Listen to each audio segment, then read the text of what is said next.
It's another brand new week, and we are back to bring you another brand new edition of the Good Morning Africa program right here on Eyeafrica TV, wherever you are. Thank you so very much for joining us again. I hope you had a very good weekend as we return for another week to discuss on all the latest development and matters happening in the country and, of course, beyond, as we always do in this program. And yeah, like I said, we are from the weekend. Not more, of course, many events though, but of course, we would of course take time to discuss on some of the other developments as well as we get into the week and look forward possibly what to expect again. So this and more, many other issues will be discussed today. I will tell you we have a very, very interesting lineup.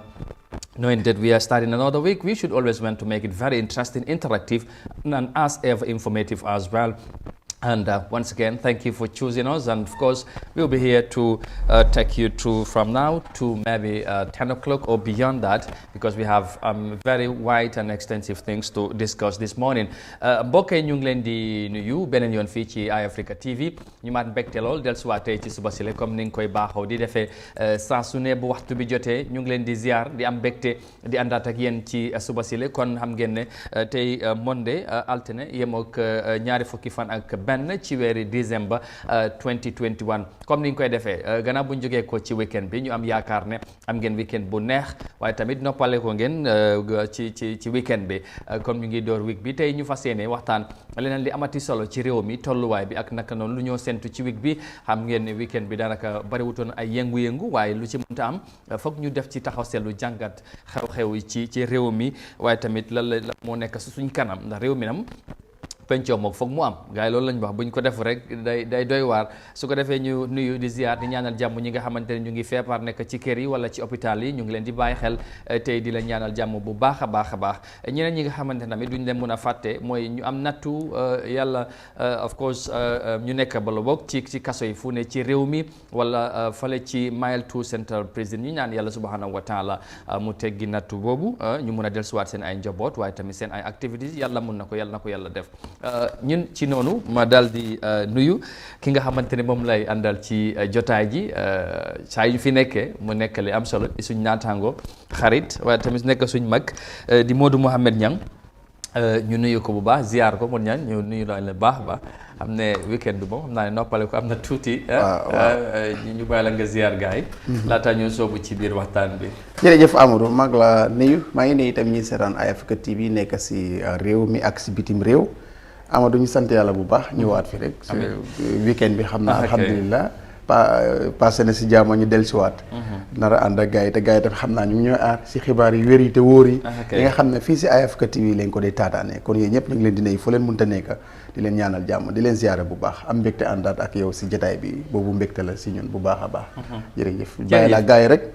tey nga tënkal leen li gën a fës xibaar yi tey su ko defee ñu ñëw yaatala leen ko ba pare faram-fàcceel leen ko léegi lay doon jërëjëf Modou Niang loolu am na solo di wax le suñ ci kanam tuutam ñu war a dalal suñ gan tey ci kër gi xam naa ne ñu bari ci yéen ko doon laaj fan la ne ci réew mi nañ ko dalal ci kanam tuuti ñu waxtaanee li nga xamante ne mooy xew-xew yu bari li fi xewoon li fi jaar ak fi ñu toll ak lan lañ war a xaar ci li nga xamante lu nekk suñ kanam xaar la ne ci kanam tuuti incha allah nañ ci yegsi ñu yaatal ko bu baax a baax waaye ci balaa loolu foog ñu dooree ci xibaar yi nañ wax ci li nga xamante ne mooy li aju ci wàllum yenn ci liggéey yi nga xamante ne góor yi ñoom ñoo ci gën a nekk wala ñoom lañ ci gën a xam lu mel ni comme liggéey ay maçon ak yu mel noonu gis nañ jigéen ñi tamit taay ñu ngi cee soobu bu baax waaye ci soobu boobu gis nañ ne ay jafe-jafe def ci dee am su ko defee loolu nañ ci indi report def ci jàngat bu baax ci programme bi tey nañ ci toftal tamit wàllu mbas mi waaye xam ngeen ne ba léegi mu ngi continuer di law ci àdduna bi surtout jamono ji variant bu ees bi nga xamante ne mooy bu génn di Omicron variant bi moom tamit mu ngi gën a tasaare réew àdduna si su ko defee Ministry of Health am nañ jéego yi nga xamante ne jël nañ ko pour fexe daal nit ñi naka la ñoo mun a jëlee li nga xamante ne mooy vaccine bi mooy ñu ñàkku ndax loolu tamit gis nañu gannaaw bi nga xamante am nañu vaccine bi daanaka mu ngi yàqu ci réew mi ndax ñu bari jëluñ ko loolu nag mu nekk lu doy waar su ko defee loolu tamit nañ ko waxtaanee ñu toftal ci yeneen ci kanam tuuti incha allah ci jotaay bi su ko defee rek ñu soobu ci biir programme bi well we once again welcome and thank you for joining us. Let's start with our first story because gender inequality in the construction sector jobs remain a challenge in the Gambia for women according to a report by the International Labour Organization ILO. Now, the women folk continue to be underrepresented and underutilized in the economics and the labor market. In Africa, women who are in the male-dominated industries and occupations continue to face several challenges to make a breakthrough. And let's have more details of that in this report by Lena Ikojiba. The involvement of Gambian women in the construction industry has gained momentum, with women participating in construction work. Despite the new stride, women continue to encounter enormous challenges while pursuing careers that are predominantly dominated by men. The ongoing OIC Gambia project has provided employment opportunities for several youths, ranging from carpenters, iron rod benders, and masons. Yahya Jammeh is among the several women working as a carpenter at the OIC Project Center.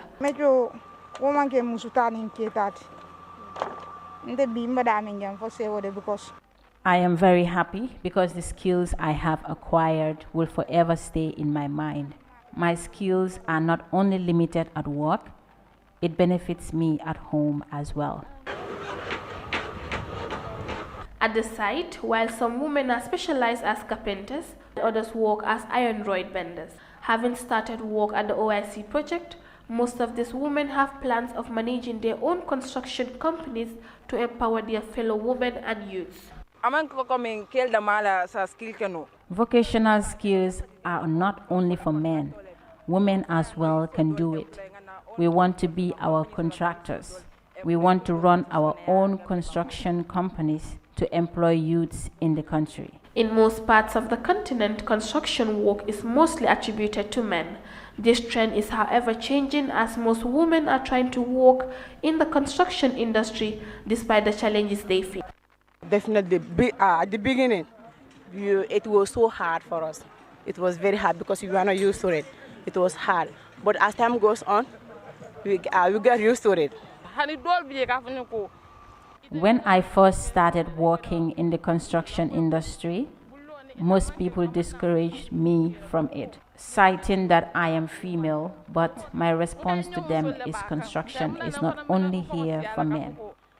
As part of efforts to empower women in the Gambia, the government enacted the National Policy for the Advancement of Gambian Women in 1999. The policy provides a legitimate point of reference gender inequalities at all levels of government and by all stakeholders. Reporting for Africa News, I am Lena E. Gwenyuba. Jerejef, thank you very much, Lena, for that report there on, of course, women facing challenges to break through into male-dominated industry, especially in the construction sector, which is a very, very, I think, concerning matter, and we need to discuss about it. And of course, not only in construction, in many other areas as well, which are male-dominated areas or industry, women always find it very difficult to, to venture or to make a breakthrough in some areas. But of course, we're told that the women, or the Gambian women, are not relenting, especially the young ones.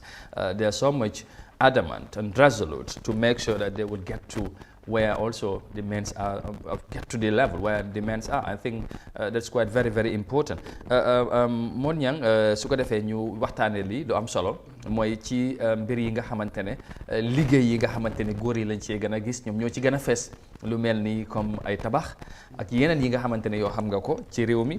Gis nañ jamono nag dem na ba toll jigéen ñi tamit dafa mel ni bëggu ñoo toog di xaar di seetaan ne lii góor rek a koy def. Ñoom tamit jël nañ initiative bi taxaw bugg a wane seen bopp ak seen xarañteef, ndax ñu ne lu góor mun rek jigéen war na ko mun, wala jigéen mun na ko. Léegi nag moo tax ñoom tamit ñu mel ni comme ci wàllum construction bi mooy tabax bi, gis nañ ne ndaw yi jigéen yi tamit ñu ngi cee sóobu bu baax di wane seen bopp ba ci carpentry ak yeneen yi nga xamante ne yooyu lañ ko def. Loolu nag gis nañ ko ci OIC project bi nga xamante ne jamono ji ñu ngi ko amal, ñu bari ci ñoom ñu ngi fa di ci def liggéey bu am solo. Loolu Amadou lu am solo la, moo tax war nañ si bàyyi xel bu baax a baax. Ba pare dina nekk lu nga xam ne tam dina yokk koom-koom si réew mi. Because jigéen tam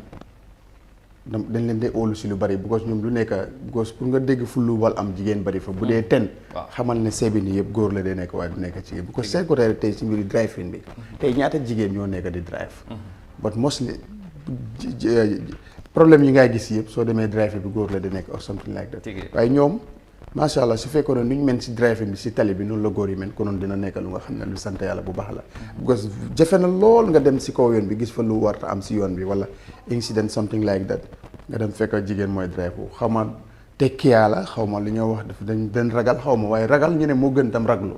soo yooyu noonu ñoom am neen si cër bu baax a baax dañ soo ñëwee tam si mbiri jamono dafa xaw a soppeeku su ko defee jamono si soppeekoo da nga ànd ak moom te léegi jamono nu mu soppeekoo mooy ne jigéen ñi ak góor yëpp léegi war ne mun a bokk def lu nekk because mbiri tabax bi man gis naa ko sax because demoon neen fi benn cérémonie mu nga ànd ak vice président man sa konko fële na le contrat bi ku ko amoon jigéen la so Fatima Diop mu nekk lu nga xam ne is very nice laajoon nañ ko nag yéen jafe-jafe leen si am dañ ci dee fees jafe-jafe bu ko jafe-jafe moo doon comme léegi mun ngaa jël contrat yow mun nga maa jox contrat ma wax ak yow ba pare then fu ma la charge 100,000 check naa bagage yi lu mu doon jar but balaa end of the week ma demaat fekk bagage yi yokk so loolu dafa nekk problème bu rëy si contract si dañ ko si dee am so dana dee waral seen daanute yu bëri wala liggéey bi time bu mu waroon a pare du ko pare so loolu daf ci nekk problème te ñoom loolu tam suñ bëgg a caajalee loolu dina nekk problème ak ku leen naa jox contract waaw yëf yi dafa seer because waaw weer bi nga waxante si bagage bi nga waroon a jënd 500 nga waxante si sa contract bi loolu contract bi is during 1 month the next week bagage boobu ñëw jar 700 or $1,000 already Amadou am nga jafe-jafe so loolu bokk na si li nga xam ne ñoom contract ñu ko am rawatina si nekkee ne kooku jigéen la so dafa nekk lu nga xam ne lu métti la si ñoom ba pare tam ñu leen a bàyyi xel bañ a di leen jox liggéey bi tam ndéeg lan bëriwuñ fi rek foofu dafay bokk ci fi ma bëgg a ñëw mooy dooleel bi dooleel jigéen bi dafa mel ni dafa xala des ci côté boobu parce que li tax ma wax ko mooy ñoom seen bopp ñu ngi wax ne am na ci ñuñ waxal ñu nga xale yi nga xamante ne wala ay jigéen yi nga xamante ni ñu ngi ci OIC project bi di ci liggéey comme góor yi ci carpentry bi ñu ngi fa ci li nga xamante mooy ci root si ñu ngi di ci def liggéey bi am solo waaye buñ ko commencé ñu bari dégg leen doon wax ne lii liggéey góor la est-ce que da nga mun a def lii ñoom ñu jàpp ni gëm ne mun nañ ko ñu ñëw ñu wane seen bopp ba tey ñu ngi see njëriñoo waaye li ci ak donte loolu am na jafe-jafe bi bari na lool pour jigéen yi ñëw ci secteur yi nga xamante ne góor ñi ñoo ci gën a taxaw wala ñoom ñoo ci gën a xamee pour ñu wane si seen bopp jafe-jafe pour dooleel bi daal wala ñu may leen opportunité bi daf dee des bu baax a baax. waaw daf dee des bu baax te dañ leen war a dooleel donte leen nag mënuñoo am 100%. because du benn because kattan bi yàlla bindeewul leen noonu kattan bi waaye dafa nit tam ñu jàppale leen si koo xam ne jigéen moo amee kër bu nga xam ne këru liggéeyukaay la jiite ko di ut liggéey moom tam si spécial nguur gi bu fekkee dafa am ñaari liggéey na fexe beneen bi mu jox ko ku nga xam ne jigéen bu élif liggéeyukaay la xam ne moom itam am na ñu employé di si liggéey bu baax because gis nga am na si jigéen ñu nga xam ne sax ñoo mun góor de yow ñun xam nañ si dara ñun ñu ngi woon ak jigéen bu nga xam ne fii tey boo ko joxoon contrat gi three building story building dana ko sampal from beginning si block si everything soo ñooñu dañ leen bu ko xale bu jigéen la waaye mais bi soo demee ba mag yu bëri dootu ko mu ifin góor sax bu demee ba mag yu bëri dootu donte le kàttan bu yàlla def si góor def ko si jigéen ba jàppale bi daf si war a am bu baax di seet motiver leen pour tam ñu mun a ñëw bokk si ñeneen mun a ñëw jàppale si leen bu ko su nekkee ne Amadou ñëpp jàppale si tey yow soo amee soxna su nga xam ne nii tey contracteur la mu ngi am liggéey xam nga ko du la mën a seetaan si njaboot gi te njaboot gi ñëpp a ko seexal léegi nag kooku du mun a jël rek bàyyi yëpp góor bi te yow gis nga ko tey soo demoon si school bi 50 xale yi ngaa laajte wala 75 xale yi ngaa laajte seen yaay ñoo leen a jox lañ ci kon ñooñu dañ leen jar a dooleel seen uniforme mais bi seen yaay ñoo ko jënd ñooñu dañ war a dooleel te ñooñu mais bi si marché bi aussi garden aussi naa koy soo suñ gisee nag jigéen ñi ngi nga góorgóorlu dugg si yeneen liggéey yi absolument nguur war na leen jàppale waaye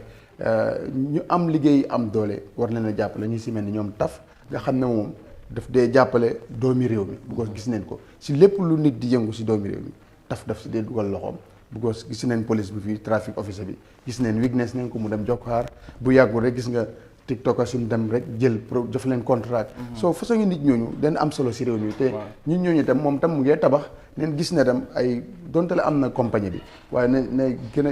dugal loxoom jàppale jigéen ñu nga xam ne ñi ngay yëngu si yooyu te xam naa ne su ko gisee dina ko def nit la koo xam ne li muy def nit ñi ñoo si teg seen bët moo tax ñu ngi koy wax waaw yooyu dafa am solo bu baax am na solo te loolu dafa am solo pour ñu jàppale ndaw yi surtout jigéen yi loolu moom foog naa ne lu ñu war a mën a bàyyi xel la mu nekk li nga xamante ne mooy lu am solo xam naa ne loolu rek waroon naa doy waxtaan bi tey waaye foog ñu move on ñu continuer tamit wax ci leneen parce que lu ñu war a waxtaane incha allah nekkan lu am solo te waaye ñu fàttali rek ne ñu bàyyi xel dooleel jigéen yi tamit ndax léegi jafe-jafe day bari lool su ko defee ñu wax ci wàllum wér-gu-yaram li aju mbas mi ak ci réew mi ci jéego yi nga xamante ne Ministry of Health mooy ministre bu gàlloo wàllu wér-gu-yaram ci réew mi jël nañ ko pour gis ne li aju ci vaccination bi nit ñi nañ ko def. We move on now to our next story because the Ministry of Health in collaboration with partners on Friday started a mobile outreach campaign on COVID-19 vaccination. Modu Njai, Director of Health Promotion and Education, said the vaccination exercise will help to cover Western 1 and 2 health regions. Shafia Dukodi has the details in this report. On a round of national COVID-19 vaccination, the Ministry of Health this time adopted a mobile outreach campaign strategy within the Western 1 and Western 2 health region, covering all communities and wards in Banjul, Kanifing Municipality and all districts in the Kombo and Fonyi to get a greater number of Gambians vaccinated. Modunjai, Director of Health Promotion and Education, said the vaccination teams and social mobilizers will be moving from street to street and other public places in each community and ward. Njai added that the Johnson & Johnson and Janssen COVID-19 vaccine will be used during the exercise, and all individuals above the age of 18 are eligible to get vaccinated and are required to get only 1 dose of the vaccine to be fully protected. As getting people vaccinated at their doorstep is a rare opportunity, Director Njai called on all family heads, caregivers, community and religious leaders and all citizens to support this campaign by encouraging all eligible individuals within their respective households and communities to get vaccinated during this period. He solicits the continuous support and cooperation of the public in its efforts to contain COVID-19 in the country, adding that getting vaccinated is the best protection against COVID-19. The vaccination campaign is a 1-week exercise expected to end on Friday, 24th December 2021. Safia Tukoli, Eyeafrica News. All right, Safia Dukoli, thank you very much for the report. Modnyan, just quickly, comme ni ma ko waxee woon COVID-19 vaccination bi ministry bi dañ initier pour gis ne léegi instead nit ñi dem di ñàkku ji ñoom ñooy dem fekk ji nit ñi fexe encourage leen ñaax leen pour ñu jël li nga xamante ne mooy vaccine bi parce que vaccine bu bëri daanaka dafa expire bi pare dafa ñu bëri gis ne nit ñi nanguñ dem jëli li nga xamante ne mooy vaccine bi. Ban gis-gis nga am ci initiative buñ del pour gis ne léegi dañoo dem wër mobile dem from fu nekk pour fexe ñaax nit ñi tamit ñu dem jël li nga xamante ne mooy vaccine parce que nag loolu rek moo nekk li nga xamante ne lu mun a aar nit ki si fuñ toll because garab moom pour faj feebar ba léegi amagut te ñu ngi gis ne variant bu ees dafa génn te fu mu nekk nii gis nga lu moo def si àdduna bi mu ngi gën a tasaaroo te dafa gaaw pour wàlle. waaw lu ma see wax mooy ne rek lu ñu waroon a njëkkee la. xëy na lu ñu waroon a njëkkee loolu leen mujjee ba léegi comme ni ko gars yi waxee ñu def ko solution rek bon depuis ñu ngi waxi vaccine bi ñëw si leen waroon a génn dem si askan bi wax ak ñoom wax naa la ne dañ yaakaar deri vaccine si àddina bi yëpp seen mbokk yi ñun ñu bëri dañ laa call from Europe audio yi lii soo ko jëlee daf la dee indil dang dee tayal daf la dee indil high blood am na ñu ko jël fii soo yooyu noonu su amee si mbir ba mbir mi ñëwee rek kilifa yi dañ war a jóg génn di wax ak nit ñi wan leneen loolu du dëgg because man dama mën a gis loo xam ne gis naa tey ku jiite réew mi ñëw jël ko kanaa kooku nag bu fekkee ne beruñ affaire yi war si lu mu jël noonu wartu nekk lu nga xam ne luy sonal nit la den ñeneen dem jël ko si ministre yi si yëpp su ñoom ñoo ko njëkkee stéraaw nga gis président Barrow dem jël time boobu leen waroon a dem di wax ak askan bi boole si kilifa yi boole si kilifa aada yi dem sax jéem a gis sax imam yi su ñoo xut ba ñu wax ko because Amadou bi nga lépp lu nga xam ne dafa ñëw pour askan bi danga siy boole ñëpp ñu am kàddu pour ñu see wax waaye bul ko jël rek ne benn département bi la ñoo ko moom gis nga tey am nañ si jaaxle ba nga xam ne ni ñoom ñoo génn di fekki nit ñi waaye su fekkoon time boobu noonu dem neen gis li fi nii ñi nga xam ne ñooy kilifa aada yi ak kilifa diine wan na leen lii de lu ñëw la fekk am nañ si gëstu bu baax ne dafa ñëw pour askan bi pour jëriñ askan bi pour aar nit ñi indiwuñ ko pour luy lor askan bi parce que gis nga jiite réew mi moo ko njëkk a jël soo ñooñu itam ku si jaakaarlee say ñooñ wax leen ne leen ministre bi ñu dénk wàllu paj mi ak paju yi mu ne lii lu baax la neen ko jël bu ko ngeen jiit réew mi jël ko bu some people dina am ñu ko pic gëm ko ne because kii kilifa la soo gisee mu ngay wax lii am na fu mu ko péet imam bi tam bu jàkkaarloo ay nitam bu ko imam xutba du dara lu xew si jamono nga waxtaanee loolu pour nit ñi mun a jël ñaax si nit ñi loolu la but not da nga koo nekk di code si xutba yi njëkk yi soo loolu sax dañ ko war a tegee côté sax di wax si nit ñi language bu ñoo dégg moo gën a important sax I think su fekkee ne jonte la jànganeen ko si arabique bi comme que loolu moo gën waaye am na war naa am ku ñëw wax ak nit ñi si language bi gox boobu gën a dégg su ko defee yooyu itam suñ ko doon def am na dafaa baax waaye loolu gars yi seen liggéey si loolu daf dee des trop pour wax ak askan bi loolu nguur gi laay wax ne seen mbir si loolu daf dee des lu si bëri dafay dem ba na kët na jon ñu door a jóg wala ba mu yàqu ñu door a jóg te loolu mënoon naa ñàkk wax all right loolu am na solo jafe-jafe yi tamit ñu fàttali rek na comme Gambia nu mu ko dundee yenn réew yi tamit yu bëri surtout ci Afrique noonu lañ ko nekk di dundee nit ñi daal amuñ daat gom-gom ak tamit comme ni ñu war a gomee li nga xamante ne mooy vaccine bi pour ñu jël ko jëlewuñ ko noonu c'est loolu dafa indi problème tax na vaccine yu ba dañ expire yeneen réew yi dañ yàq ay millions yeneen ñi ñu sànni ko yeneen ñi ay thousands so loolu mu nekk li nga xamante ne mooy lu bëri fii tamit nag moo tax xëy na ministre bi jël initiative bu mel ni est-ce que foog nga ne ak fu ñu toll lii dañu ko may ñu bëri ñu ne Gambie réew bi Gambie bu yëf yi métti dañ dem di ñaanlu neexal gars yi ñu may ñu ba pare léegi mënuñoo jël sax encourage suñ nit ñi pour ñu jël ko est-ce que bu mel ni bu amaatee yàlla nañ ci yàlla musal bu fekkee ne dem nañ ñaan dañ ñoo mayaat parce que tamit nit ñi dafa mel ni farlu wuñ ci ak tamit ndax foog nga ne lii mun nañu cee génne ak after all li nga xamante ne lu xew. waaw nit ñi Amadou mun neen farlu de waaye always lu ma la wax moo si nekk lu ñuy njëkkee loolu leen dee mujjee. so réew du doxee noonu amul benn mbir muy demee noonu yow xam nga ne balaa vaccine di ñëw coow am na si sa waa réew coow neen ko da nga war a génn di wax ak nit ñi waxal nit ñi lu nekk si lii si mbir mi comme ni ma ko waxee si gannaaw wax ak ñeneen ñooñu dem wax ak nit ñi waaye da ngaa xaar ba nga xam ne ni yow li nga bëggoon amuloo ko wala ba jaan bi romb nga door a romb di ko so loolu moo ñu dee dal si lu bari nag moo dee dal réew mi si lu bari loolu tam dañ ko war a teg te surtout ci wàllu communication loolu moom dañ ci yàggoon dañ ci yàgg am problème moo tax li ñuy njëkkee neen police neen bàyyi di ko mujjee so loolu du pexe loolu am na solo jërëjëf su ko defee ñu yegg si beneen bi nga xamante dafa xew jamono ji ci réew mi ñëpp di ko bàyyi xel mooy case bi nga xamante ne mu ngi fale ci Supreme Court bi nga xamante ne UDP ñoo ko fa yóbbu pétition bi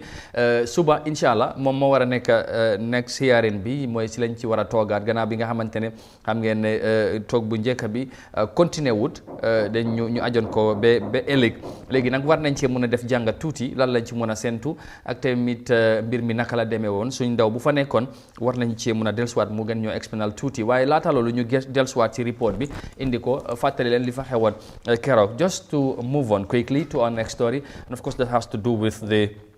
ongoing, of course, UDC case, a trial against Adama Barrow and the IEC, that's the president, of course. Now, the Chief Justice of the Gambia, Justice Hassan B. Jallow, adjourned the United Democratic Party's petition hearing against the National People's Party of Adama Barrow and the Independent Electoral Commission. Now, Usman Janta witnessed the opening of the trial at the Supreme Court in Banjul, and he now tells us more of that in this report.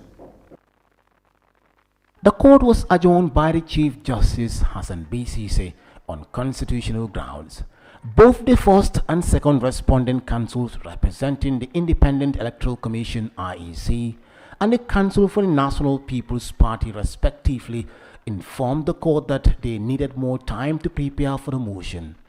According to the law, every application must be on notice. In this regard, both the first and second counsel for the respondent argued that the amended motion of notice was given to them at the 11th hour. The motion of notice is a written application to the court, requesting for the court to issue a ruling or make an order on a legal matter. After considering the second amendment, Justice Hassan B. Sise recommended a closed-door meeting at his chambers on Monday, with all the lawyers of the applicant UDP and the lawyers of the respondent IEC and NPP respectively to meet to discuss a way forward on the second amendment of the United Democratic Party's petition, which now includes the Independent Electoral Commission IEC.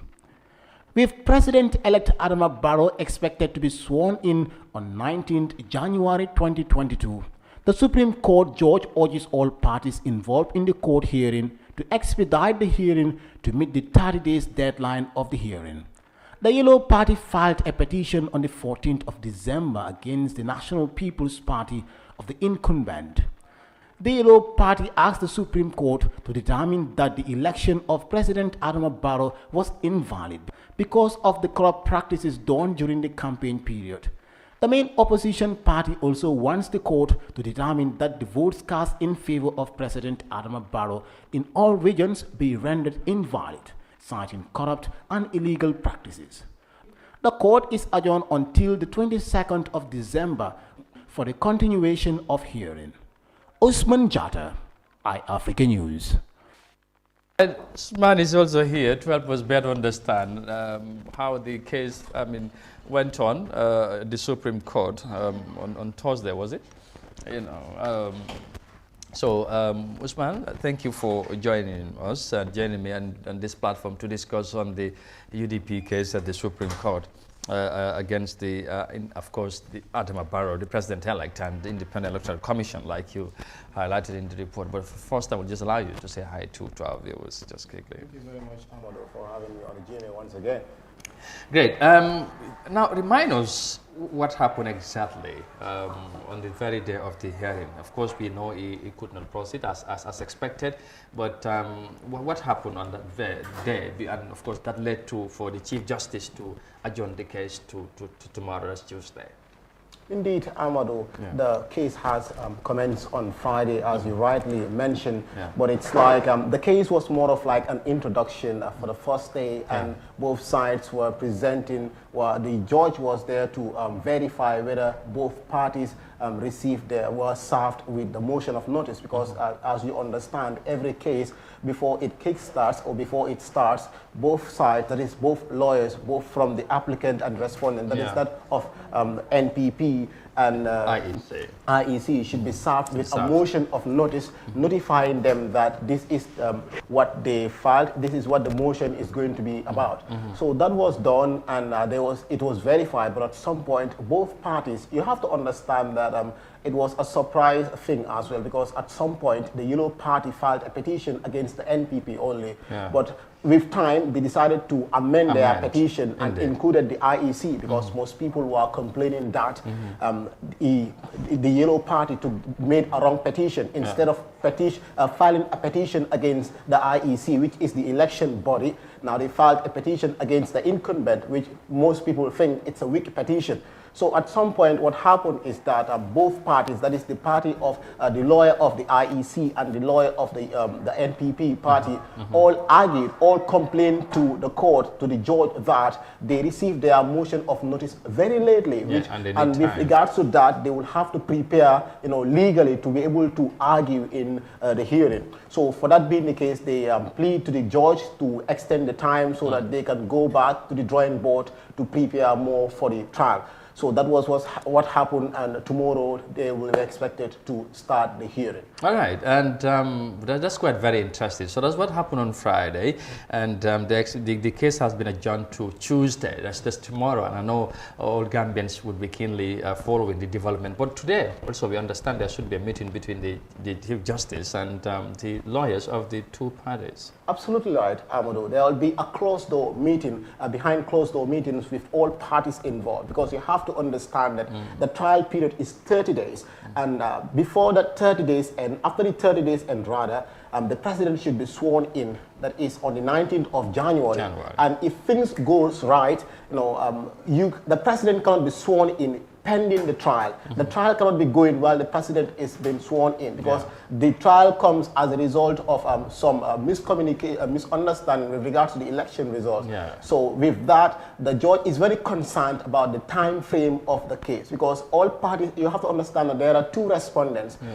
Aside from the applicant UDP, the two respondents are IEC and the NPP. So both sides want to defend themselves, and the judge fears that they may not meet the time frame, which is the 30 days time frame. So as we speak, it's now barely 30 days. So will they meet the time frame? So today they will be going behind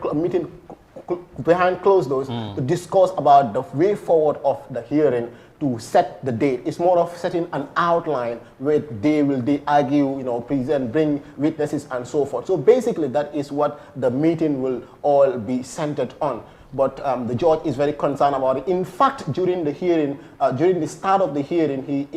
informed all parties that they should expedite the hearing to make sure that they fast forward everything, because the hearing should last for 30 days. So now, whether it will last for 30 days or it won't last, now it lies in the discretion of the court. But one thing that is very clear, the president cannot be sworn in pending the trial. Interesting, and I think that's very, very interesting. And by the way, I know the Chief Justice is one the case to be fast-tracked because it's more of a public interest. And you talk about the president have to be sworn in, and if that can happen if the case is not had, so that's why it is. So tomorrow is the D-Day, if you like, the commencement of the trial, and so we wouldn't want to go into the nitty-gritties of what may likely to happen or the outcome, whatever. But we just say we hope that tomorrow, come what may, the case will start. Interesting. Like you said, the case will start proper tomorrow. Yeah. And we, like you said, like we may see different parties because it's something dealing with elections, and with regards to election, one party is not involved. It's not only the IEC, we have observers on other parties. Yeah. So that we're surprised we see other parties coming to also give their testimonies with regards to what they saw during the elections and so. But it's predicted to be an interesting one, with the president expected to be sworn in on the 19th of January. So it's a very short trial, but most people are waiting to know the outcome of the trial. Now, remind us what UDP are complaining about. Of course, we know there's a long list in their claims that there are so many irregularities that happen, but the main of them are, tell us about that. Indeed, with regards to the petition of the party, their main thing that they are filed, the main petition that they filed to the court, that is the Supreme Court, to determine the election to be invalid. That is because they cited inducement and bribery during the elections and in the process of the campaign. So this was one thing they mentioned, that during the campaign the president was involved in inducing people. He and his party members were bribing people, in the form of cash, in the form of equipment, and other stuff. Yeah. In fact, they said that the president made claims that when he is elected come 2022, he would pay alcalos, $3,000 to them. That is an act of inducement, an act of bribery. And equally as well, they've mentioned the IEC, which is a public institution. For them, the IEC was also not in very supportive with their party agents at some polling stations. In fact, they did not allow some of their party agents in some of their polling stations to witness the sealing of the ballot boxes prior to the voting. So these were some of the complaints raised by the IEC, and they believe that the election was not in non-compliance with the Election Act of quoting from Section 116 of the Election Act.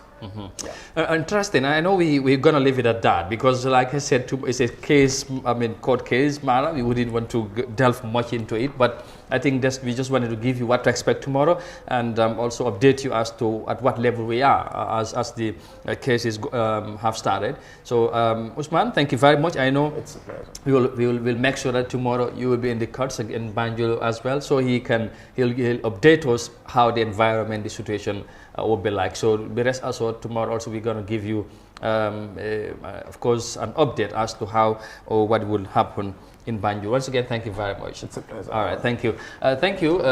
Su ko defee rek with that we'll take a break shortly. Mon ñang am naa ne loolu moom doo si waaw baax na boobu moo sawaar ñu jël break bu ndaw rek dem ñu ñëwaat lu ñu doon wax rek mooy UDP seen case bi xam ngeen ne door na su ko defee ëllëg lay continuer incha allah nañ ci ñëwaat suba ñu gën koo yaatal ñu seet lan moo ci xew ñu jël a short break ñu ñëwaat dalal suñu gan bi yegg si na xam naa ne ku doon laaj fàlle dem ñëwaat léegi. Life's journey is not always as smooth as we want it to be.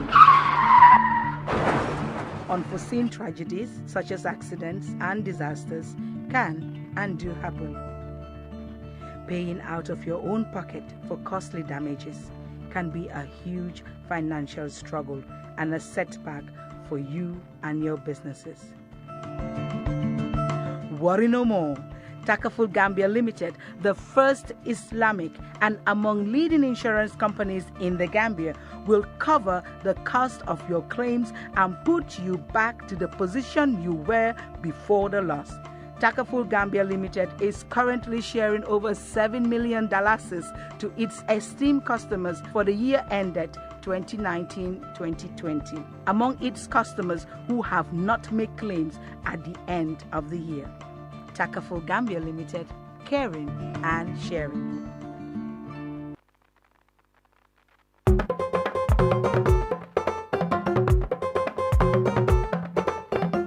SM, Star GSM, mobile all fanambeje, Star GSM, SM, Star GSM, Bungona Jora Mul Beje, Star GSM, SM, Star GSM, Wanyo Talu fanambeje, Star GSM, SM, Star GSM, mobile all fanambeje, Star GSM, SM, Star GSM, Bungona Jora Mul Beje, Star GSM, SM, Star GSM, AC generator, Wolf and Bije, microwave, washing machine, Wolf and Bije, Frijol, Ningas, Google, Wolf and Bije, Flask in all Fan and Bije, Wolf and Bije, Inchi Soul, Fason, Wolf and Bije, Blendal one and Very Kurango, Wolf and Bije, Ketulo Bije, Kuramanu, Wolf and Bije, Rice Kuka Kuramanu, Wolf and Bije, Ferrol Beje Kuramanu, Wolf and Bije, Silim fans, Dan Fan, Wolf and Bije, the Kodal one is satellite, Wolf and Bije. SM, Star GSM, mobile all fanambeje, Star GSM, SM, Star GSM. Samatol fanabeje, ikabele wafi, katadam fulal dalbeje, ikabele wafi, barela lutal beje, ikabele wafi, montoro fason, ikabele wafi, churayo fason, ikabele wafi, churayo kurang malu, ikabele wafi. Star GSM, ñu learning Soul Star anin sa bulo be ñokono. Ay wali Star GSM ni lafta ka fengo fel non Star GSM to ibu ñun julo la 7002494 waranto 99011122 Star GSM ñun la nata ka mobe ta handi tabiro la karola mun kono jorangon la karola woto Star GSM ñu mu ñon tan walleti.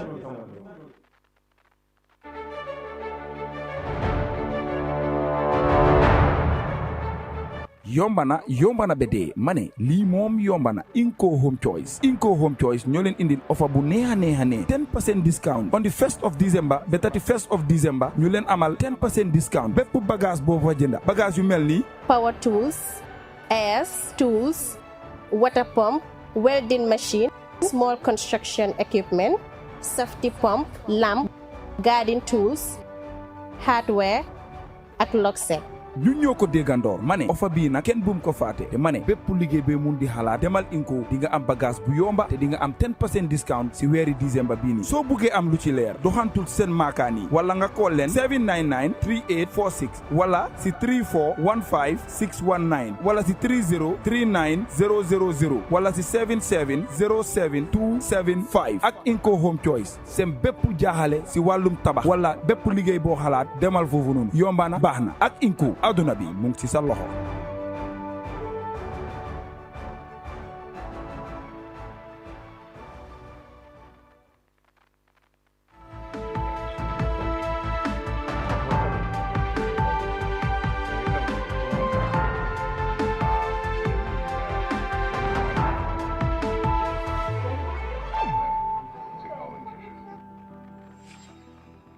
Welcome back.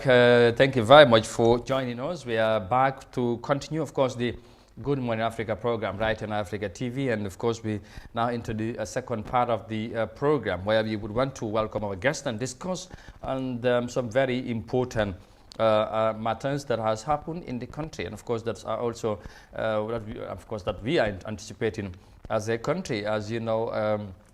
we are from the elections and the dust is yet to settle, there has been a lot of talks, and of course, as we were just talking about before the break, a court case related to the election is on as we speak, and so we would want to provoke a discussion around this and many other issues with our guests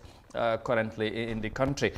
su ko defee mbokk yi ñu ngi leen di gërëmaat bu baax ci ni ngeen di ànd ak ñun saa su ne ci programme bi gannaaw bi nga xamante ne bu ñu jëlee break boobu ñu dellusiwaat fas yéene continuer li nga xamante ne mooy waxtaan bi ci kër gi. kon ni ma ko waxee woon tey ñu am suñ gan ñu war a waxtaan ak moom li nga xamante ne mooy tolluwaay réew mi waaye fu ñu jógee tamit xam ngeen ne ñu ngi jógee ko ci élection bi nga xamante ne Gambien si yëpp ñu ngi ko doon xaar coow li bari woon na lool waaye yàlla def ñu dugg ci sa jàmm génne ci jàmm. waaye ngeen xam ne tamit élection bi comme ni ñu ko doon waxee balaa break bi am na ñi nga xamante ne ànduñ ci résultat te ñu ngi challenge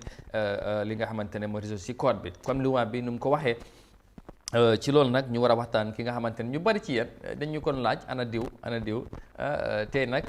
indi nañ kenn ci ñi nga xamante ne ñoom ngeen doon bugg a gis ci plateforme bi ndax ñoom duñ gan fi yàgg na ñoo ñëw fii ñëwati fi te bu fi ñëwaatee tey dañ ci am mbégte loolu sawar pour dalal ko waxtaan ak moom li nga xamante ne mooy ci réew mi tey suñ gan ci jotaay bi mooy MC Cham Junior bu GDC moom mi nga xamante ne moom moo jiite ndaw parti bi ci réew mi moom moo nekk tey suñ gan xam naa ne ñu bari ci yéen namm ngeen ko lool bu ngeen koo gis MC ñu ngi lay nuyu bu baax a baax amaat mbégte beneen yoon dalal la ci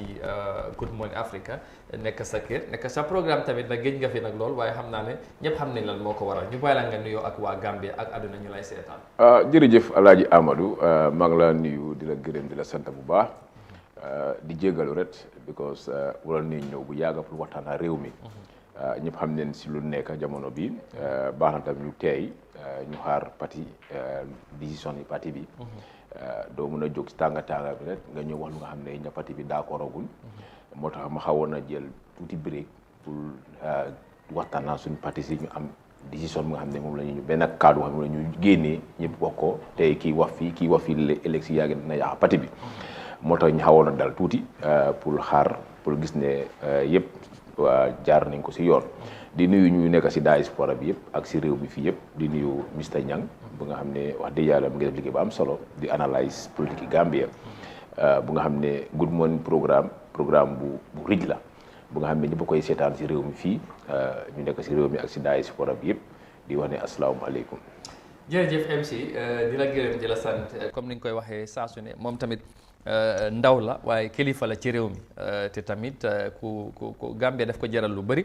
te foog naa ne ñu bëri ci yéen xam ngeen ci dara moo tax say dañ koy sawar o muy waxtaan ak waa Gambia waaye tamit kaddu yi moo gaaral ñu jàpp ne ñu bëri ci yéen da ngeen ci dee mën a gis seen bopp mu nekk li nga xamante ne mooy lu am solo moo ñang dégg nga MC ci nu mu ubbee jotaay bi su ko defee ñu dugga ci waxtaan bi ñu ngi jógee ko ci élection comme ni mu ko waxee coow li bari woon na te tamit xëj na dafa am li nga xamante ne noonu la mbir mi waroon a demee MC xam naa lu ñu war a wax bëri na comme ñu bëri ñu ngi la doon xaar bugg a dégg MC ak yooyu ñu dooree xëj na sax duñ dooree fu mbir mi tollu right now ci affaire pétition bi ak résultat waaye ci élection bi ma bëgg a xam MC élection bi yëpp nu mu demee dooree ko ci registration bi ba ci campagne bi ni ngeen ko defee en tant que parti bu amoon yaakaar kon ni nga ma ko yàgg a waxee lu dox seen diggante ak State House mooy élection bi waaye ci waxta élection boobu naka la meloon naka nga ko ban jàngat nga ci am. waaw jërëjëf Amadou dinaa kontaan trop pour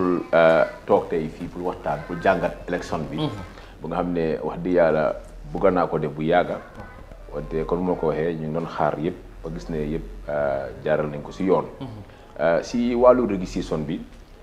gis naa gars yi UDP jamono boobu ñu ngi jóg Mouhamed ñu ngi woowee gars yi black di stop yu bëri yi nga xam ne mu doon am ñu bëri mere leen. foog naa gisuñ lii. parce que lu gars yi gisoon tey mooy lii because tey soo xoolee élection yi Gambie ren dafa jaxasoo si yu bëri. dafa am wàllu tribalisme am ragalloo askan bi ne soo saanee parti sangam mooy win su winee yow di nga génn si réew mi lu nga xam ne loolu dugal nañ ko suñ mbokk yi nga xam ne ñi dem ba ragal si wàllu tam joxe voters card yi ci foreigner yi lu mel ni di alkaali ak chef yi mooy di attestation bi nga xam ne ñu ngi ko doon jox gars yi doole leen ko ñoom ku neex jox ko ñoom lu ñu gisoon mooy ku ñëw rek ñu jox la kayit bi. kan moo doolal kan moo. xam nga di ministre of local government moo tinka moo amee di alkali ak chef yi. so ministre of local government is a member of executive committee political party. nga xam ne mooy NPP mooy national treasurer. kooku right now alkali nga xam ne ñu ngi war a jox kayit yi pour nga war a am voters card. si ronam la gars yi nekk mooy ministre bi parce que ministre bi mu ngi represent a political party. so yaa gis ne lu xewoon yëpp nga xool kër ministre bi sax ñu ngi fa doon issue voters card. bu nga xam ne loolu opposition party bi si réew mi jamono boobu waroon na mën a jóg taxaw ñun ñëpp ne lii warut a am ñu jéem a cancel registration bi. waaw fenn benn point balaa ngaa continuer ci alkaali yi kayit yi ñu doon joxe ak chef yi nga wax ak yooyu loolu lu ñu doon def dafa ànd ak loi yoon la woon wala. waaw ànd naa yoon bi dafa ne nga jox ko doomi réew mi par exemple ku ko jox kooku dafa war a am ñu la war a garanti ay kilifa ñoom ñu war a garanti doomi du sangam si réew mi la juddu papaam fii la nekkoon ñu ak moom ñoo nekkoon fii. ba da ngaa gis ku jóg rek. ñëw taxaw rek ne waa alkaali man na bëgg a am kayiti alkaali mu taamal ko rek dem gis naa évidence yooyu so yooyu mu ngi am si élection si dem na ñëw yëpp lu si tënk dafa bari tey nga xool affaire tribalisme wax naa ko fi bokk na si affaire yi jël xaalis di ko jox askan bi gis nañ ko fi try nañ ko ñaami na West by elections mu woo ko pare xam nga lu gën a élection bi dem na ñëw yëpp am na fraude am na corruption xam ne am na si biir élection bi ren. ñenn ñoo ko def. muy NPP def nañ ko. because tey ñoom ñoo ko def. ñu ko xam nga ñoom dañoo ko def xam nga lu gaa mel ni fail to understand Amadou daa is a pre-campaign suñu ne pre-campaign mooy jamono nga xam ne léegi campagne dooraagut. jamono boobu sooy apply da ngaa dem si police bi mu jox la permit. police bi la joxee permit dafa am rules mu la jox condition mu la jox ne soo demee sa rally bul saaga bul def lii from 5 o'clock 12 o'clock war ngaa mën a close sa rally loolu mooy permit di police bi loolu is a pre-campaign la. léegi during the campaign mooy boobu under the IEC nga nekk. IEC yow ak IEC nay toog ngeen def ak itinéraire bi. waaw soxla dem si police bi mu jox la permit. IEC moo laa jox green line ne demal nga def sa rally. IEC tam li ko tënkam mooy di electoral loi bi mooy electoral act bi moo amee mu tënk IEC. electoral law bi dafa ne lii ak lii nanguwuma sax ndox nga jël ko jox ko Amadou pour mu sànni la carte. nguur bi war a jël moto nguur bi. di ko campagne war la jël xaalis di ko jox askan wi pour ñu sànni la carte muy si électoral law bi la nekk boobu dafa utee prix-campagne boobu yaa ngi nekk si diggante yow ak policier la ñoo la jox permit du IEC. boobu électoral law bi laal boobu jamono boobu soo mayee nit bagage sax boobu yow ak ñoom la. bon soo ñëwee si électoral law bi IEC mu ne on the 9 of November. ba on the 2nd of December. am nga raay pour campagne boobu yaa ngi si mbiri IEC nga nekk muy electoral law bi. léegi ci diggante boobu nag lan moo ci xew li nga xamante ne xëj na warut. waaw diggante boobu lu si xew mooy gis nañ NPP ñu am ñu taxaw ne man Barrow oo na ma jox na ma ay xaalis yu bari pour ma ànd ak moom ñu gis ñu jël ay nga sigéeri gars yi di caaxaan ni di ko ñaawal si fii social media bi di wax ne ni loolu yëpp loi bi nanguwul ko boo di naan seen condition bi ak ok léegi so ñu foog ne loolu. léegi dañ ko jël def ko affaire yi moquerie. ok léegi fine waaye loolu c'est loi bi nanguwul ko. ok loolu fine loolu bokk na ci pétition UDP léegi léegi ñu dellu tuuti fi nga wax. wax nga ci voter registration. léegi wax nga ak yi ngeen jàpp ne warutoon am te am na yaa ngi mën a wax ne élection bi xew ñaami na lu ñu fa defoon ñu succeed tey bu fekkee dem nañ ba loolu am gisuñ kenn ci yéen dem ci revising code bi challenge. ci li nga xamante ni jàpp ngeen ne amoon ngeen evidence te warut a demee noonu challenge li nga xamante ne ci voter registration noonu la de war na demee demewut ko defu leen ko est-ce que tamit su fekkee ne yéen gis ngeen lu xewoon ci Ñaamina ngeen ñàkk ko jàngeewu leen ci dara li nga xamante ne tey waroon ngeen koo bañ mu xew ci national election because yow da nga doon bañ ne léegi lu war a xew ci constituency level warta ba nekk ci national level xam nga loolu di revising code booy wax noonu loolu fine waroon nañ mooy dem si revising code bi waaye ba tey di 97 ba tey xam nga bëgguma dem so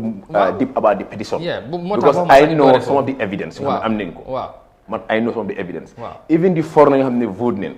to the elections. some of them we have their details and their address fu gaay dikka. si réew mi fii. they are not Gambians. ba tey despite revising code bi passé na. but even the Supreme Court war ngaa mën ngaa ci leen sa evidence based on ne du sangam. nekku doomi réew mi am na ñu na vote ñibbi na place sangam dëkkaa mooy fii ak fii even di voter registration bi their address is Sénégal moo fa nekk ray naa mu ba loo gis mooy di personne bu gaay wonee bu ñi di ñaawal si social media bi ak luñ bàyyi si gannaaw moo ëppa because trial si dooree loo dee gis mooy moo evidence moo dee génna yow loo gis mooy fiw nga gis because doo mën a génne all your evidence si biti di defend lawyers tam ñoom tam fu la ñu jël tam pour mën a defend seen case da ngaa génne somme nga bàyyi som bu travail bi di continuer ngay génnee travail si muy génna évidence yi di génna balaa defee di mën a jagaru fekk already win nga sa case this happening so lu ma bëgg ñu understand mooy li xew Ñaamina West ñun as a party GDC waroon nañ ko mën a jël to the court peut être court bi dafa cancel elections yi because lu xew Ñaamina by election bi even 2 days to elections the NPP office of the vice president ni ngi ñëw biir Ñaamina ne dañ am fond moo xam ne ñu ngi ko doon jox Covid fond di ko jox waaye Ñaamina ku nekk $3,000 di la ko jox peut être dina tax ne pour nga votal di NPP we have the evidence but time boobu the party was not even ay te wax naa ko even the party leader da ngeen jàppoon ne wax naa ko parti leader bi ne ko lii ne ko lii dañ ko doon change to the court non lu xew mooy da ngeen jàppoon ne loolu mënut a am benn su fekkee ni nga ko waxee noonu la amee sax pour yéen loolu it was just a benn constituency amul dara li nga xamante ne mën na leen ko nangu naa moo tax ma ne opposition si moo tax ma ne waaw loo wax loolu nangu naa loolu ñun tam waroon ne mën a alaat waroon ne mën a jël su matuwaay am solo ci leen loolu to the court gis nga is good tam opposition party ñuy test court bi loolu mooy dëgg whatever happen dam jarul gën a si mbedda dañ test court bi dem yóbbu suñu evidence weda nga win oo ñaaka win ada bi dafa wane signal ku ko doon def na bu di bàyyi xel bu am na ko xotee ëllëg na bàyyi xel ne lii su ma ko defaatee mën naa si am problème escape naa si taxawaay GDC si loolu est-ce que dafay mel ni kon yéen da ngeen joxul cër ñi nekk seen gannaaw di leen topp non nekkul ne joxul leen cër but we were given a piece jaama leen joxe woon rek pour gis ne non MC soo leen amee evidence ngeen gis ne ay njuuj njaaj dafa am ci élection bi am lu mu leen may ngi war ko def defu leen ko ngeen dem ci vote registre ngeen gis ay njuuj njaaj ay ngeen am revising code ngeen war a demu leen ngeen gomloo nit ñi ok lii moom jaar na yoon because boo leen nangoo mooy li ngeen jàpp ne lii moom jaar na yoon non loolu sax du loolu waa xam nga of course bi c'est national election xëy na bëlee ñu ngi fii like it was a by elections wax naa nag accept naa ne di parti waroon naa jël matuwaay nangu naa loolu ne lu waroon ne mën a cëne because we have the open evidence yu am bu leer nañ bu nga xam ne di elections was faro dafa nekk yaa nga joxe xaalis lu nga xam ne is against the electoral law nanguwul ko so parti war naa mën a taxaw pour cëleen loolu war ne tuddi ko dé bari maa ngi ko wax di suñu candidat bi yoroo ma ne ko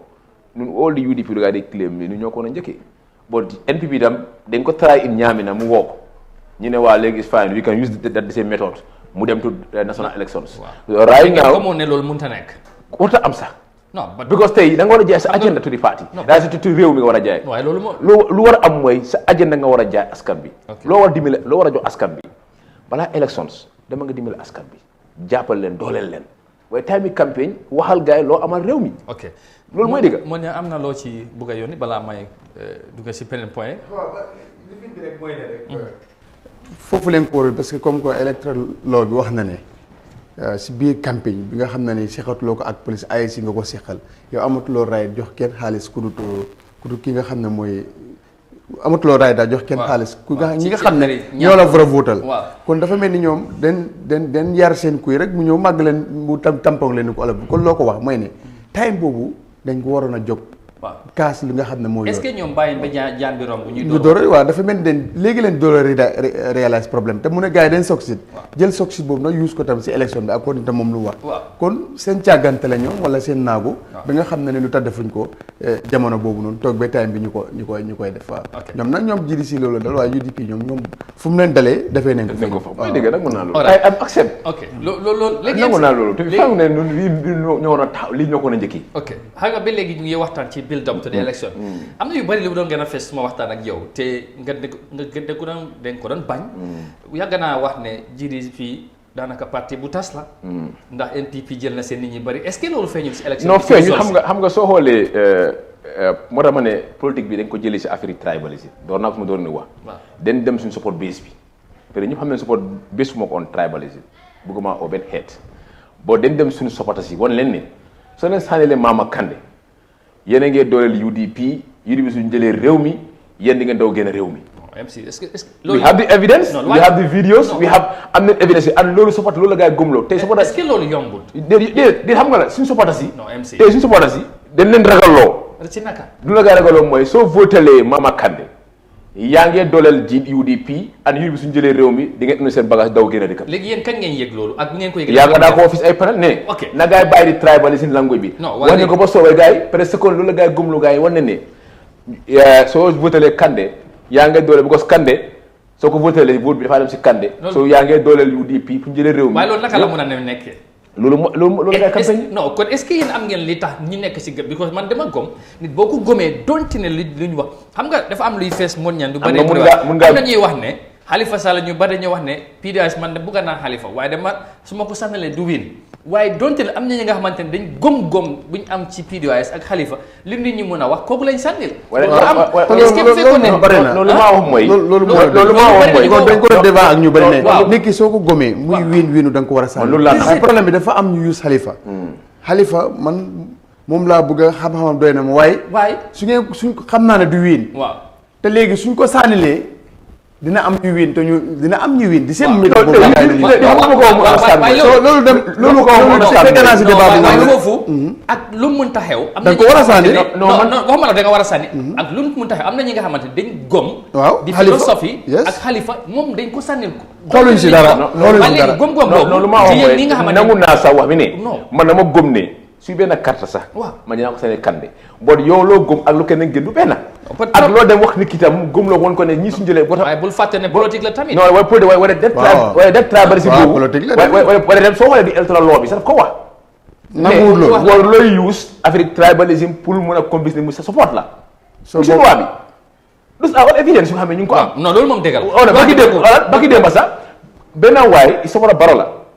maa ngi audio bi seen forum bi mu ne moom moo dem si baro ne ko ne meg soo nga jox poli yëpp carte soo joxul poli karta soo say nañ jël réew mi pare yaa gën a torox si réew mi so kon yooyu gars yi dugg si biir pare daay sa cap am na daay sa groupe of fula soo dee fas yéene lang bu ngi mën a oo benn daka xeet fii bot ñu dugg si seen mbokk yi daay sa association fula da noonu nag ñu ko dee waxee capital fula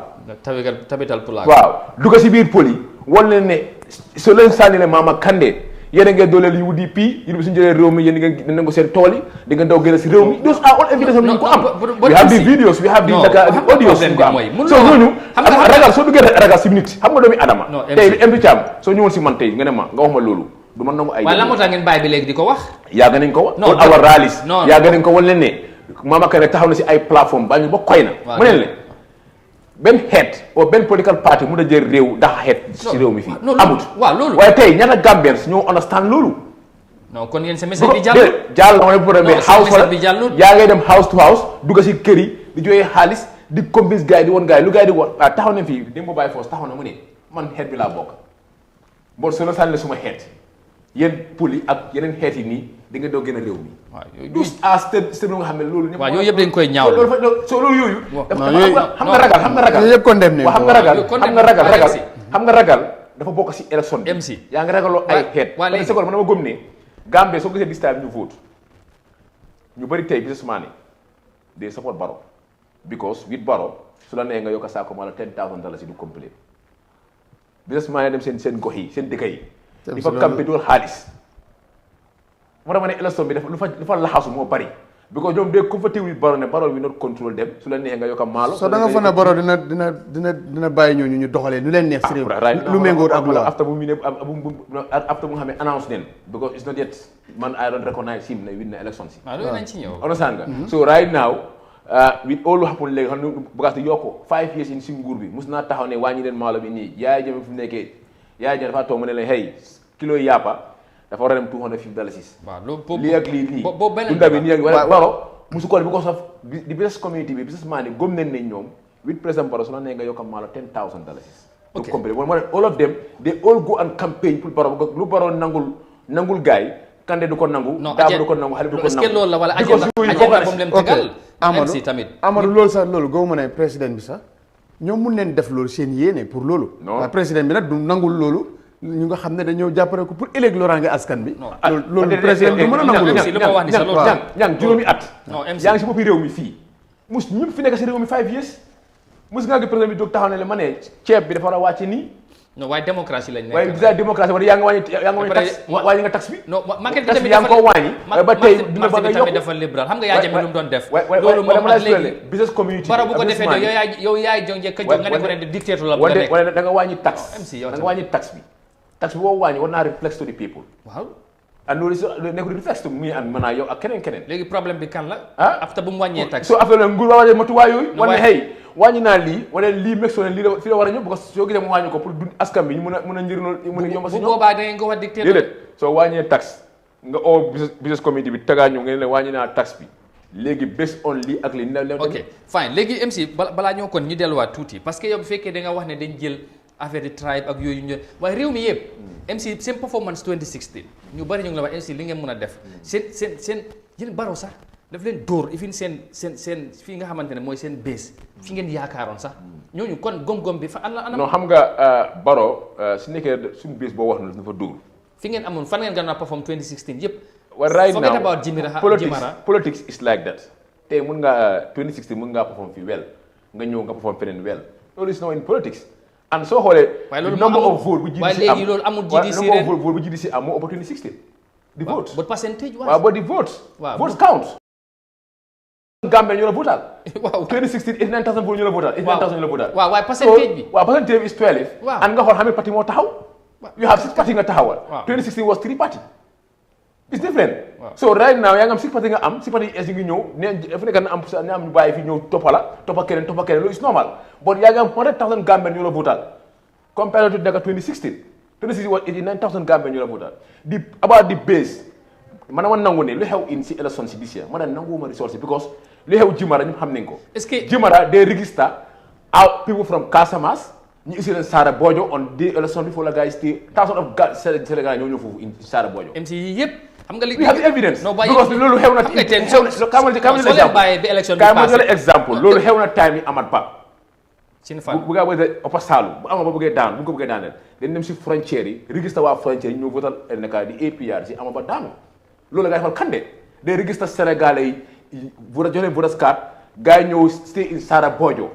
toog leen añ gars yi fanaan fa waa Jimara day vote fa Mama Kande soo demee Jimara ba tey naxar bu ma fa nekk but the outsider yi ñoo vote against Kande ban naxar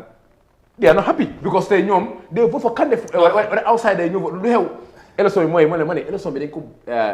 dañ ko lu ko defee mooy dañ ko play game nga xam ne. non MC. ñun xam nañ ne élection game bi mooy game bi lu si gën a fees because tey yéen. bu ko foreigners yi ñoo vote non MC. and loolu war am with the experience bi ngeen am politique ak honorable Kandeh jaar-jaaram day fu amoon nañ loolu evidence yooyu ngeen xam ne both local international observers ñu ngi ci réew mi at that crucial moment waroon ngeen a mën a oote press conference ngeen expose those kind of practices ak evidence to the world. kañ lañ ko war a non balaa election bi. non kañ lay ñëw.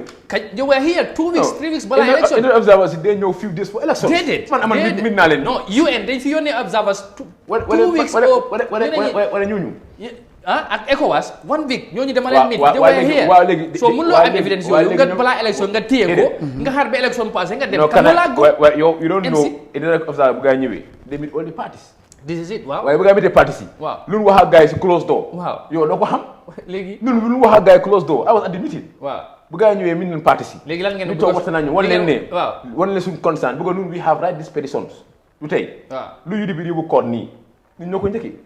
yéen fa ngeen fi yóbbu IEC reply nu we they been a petition to the IEC ne Barrow lu mu def nii nañ ko disqualified because it's against the electoral law during the campaign we have the petition IEC ba tey IEC replying ko the observers yooyu wax noonu inter observers yi recognize the election free and fair loolu ñoom day diplomatie loolu la gaa wax fu la ngay dundee bo tey ñoom non kaamo la inter observers fu gaa nekkoon suñ toobi baa ñu ba koy ne amul kenn ko anaanu lu ñu daj ci àll bi xamuñ ko luy gis nekk si àll bi xamuñ ko fii la gaa yam kooku Ousmane la gaa yam IEC au press conference. non am nañu day déployer ay man ba li ba koy ne maanaam ma nga fa lan ma gis gaa yi ay local observers laa gis. and they are all Gambian some of them they have choice. on sa wala ma expliqué ne inter observers bi gaa yam mooy kooku Ousmane fii in Kenya inter observers yi dañ taxaw ñu ne is free and fair elections si bu ñu demee Supreme Court ñu cancel elections si waaw. understand nga inter observer lu gaa waxoon kii bi élection bi free na fair na amul benn problème boobu bu opposition bi yóbbee affaire to the court Supreme Court when it's not free and fair we have to go back to the poll so inter observers yi they are diplomats ñoom toujours la gaa yi dundee li la ñuy dundee lu neex la gaa yi di wax kooku sa laa fekk gaa yi des élections gaa yi toog foofu di naan seen coffee des élections with government activistes yu nga xam ne ñu wax ne élection amul sàcc resource yi right now government elections bëgguma wax si mbiri court bi peut-être nañ fa dugga but suñ ko jaarale si yoon we are going back to the pool. non waaw yow loolu nga bëgg yow loolu nga bëgg because parce que yow loolu nga bëgg evidence bu nekk waaw loolu evidence bu nekk loolu buñ ci ñëw suñ ko jaarale si yoon waaw déedéet évidence yooyu dafa may code bi doole pour mu cancel élection affaire code bi moom nañ ko bàyyi noonu rek am code bi loolu buñ ci du ko laal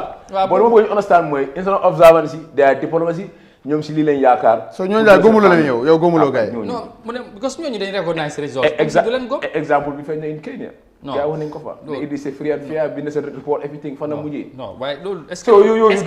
loolu fii ak lu xew Kenya scénario yi benn voilà loolu evidence yoo xam ne observation even the local observation su ne wonoon tey ba pare fii you know even some of the candidates dañ approve the election results ñoom dañ ci ànd loolu may ma rek yow mun nga si ànd yow candidate bi waaw loolu est-ce que loolu moo xew Kenya fa exemple yow candidate bi yow mun nga si ànd léegi bu ma fa jiitu loolu nañ ci ñëw dama bëgg a ñu move on waaw loolu nañ ci ñëw garaawul non ma si candidate bi laa bëgg yow candidate mun nga ànd nangu naa élection si bés on condition nga am ma sol ko defal ndànk MC defal ndànk bu sorxo waaw MC no problem MC foog ñu wax parce que xam nga lu xew dafa mel ni ay gom-gom bi MC am na li mu doon wax moo tax foog ñu wax because dafa am li ngeen gomoon balaa élection bi failure bi fan la because tey MC gomoon na lu dox diggante GDC ak State House mooy élection bi élection boobu waaye ba tey fu la taxaw ba tey Amadou waaye nag Amadou ba léegi loolu ba tey fu la taxaw élection ba si right now ba léegi affaire yi def waaye dafa am lu feeñ ci élection right now fu la taxaw ba léegi because su tax ma taxaw foofu mooy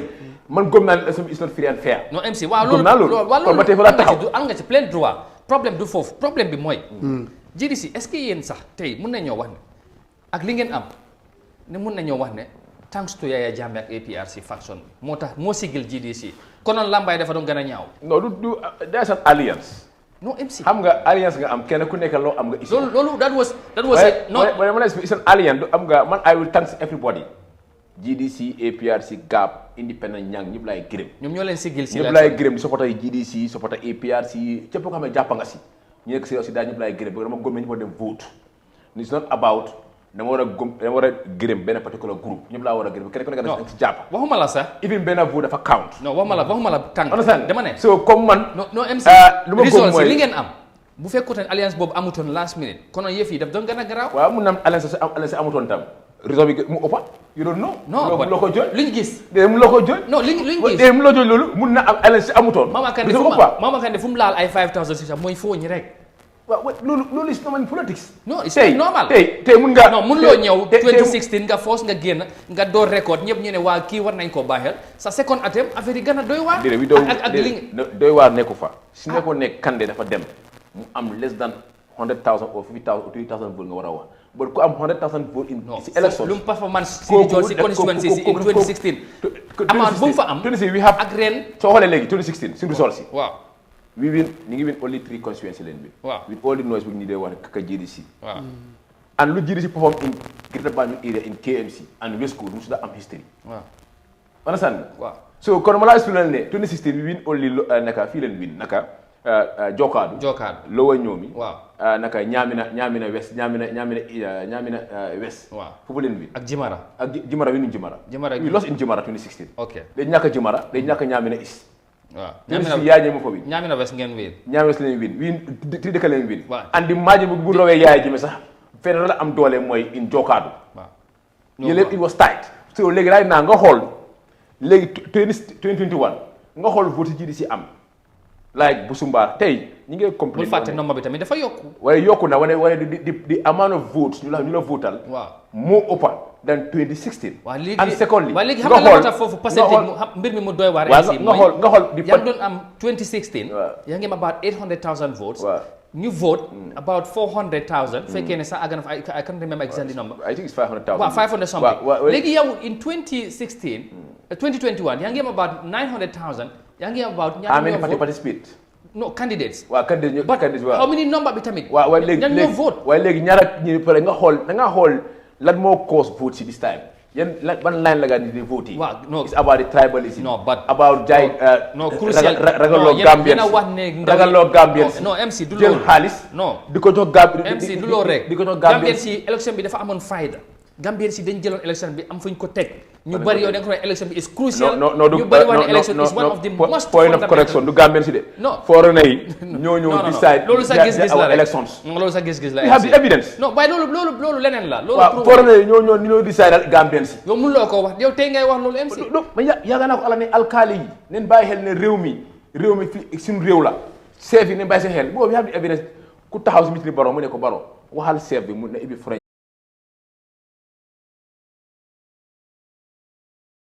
ñaamina is waaw kooku kan mooy Pa Diagne is même mu ne taxaw si Barrow bakki dima gis na ko dima State House mu ngi tagga Barrow nekkoon ne jël maay si mitini Barrow ne ko ne neen ibi frontière yi ñu ñëw jox leen vote card ñu votal la so evidence yi dafa bari so ama moo dama ne GDC suñu performance right now man dama ko appreciate because not about APS ñoo ko votal wala ñu ko votal mooy Gambia si ñoo votal GDC and bi campaign is the alliance and loolu alliance ku nekk ci di ko ñu ne alliance ku nekk loo am na nga danga koo teg lii la nga isi kii mobilise fii kii mobilise ñu isi boole ko loolu mooy digga andi pour moo jiidi si lu tey xam nga loolu dafa feeñul ci élection bi right now feeñ na because tey soo xoolee tey for example in Talinding xam nga ni nga wax ne Barrow win nag KMC waaw tey Barrow win only comfortable win fu mu am mooy few votes yu mu raw mooy only Serekunda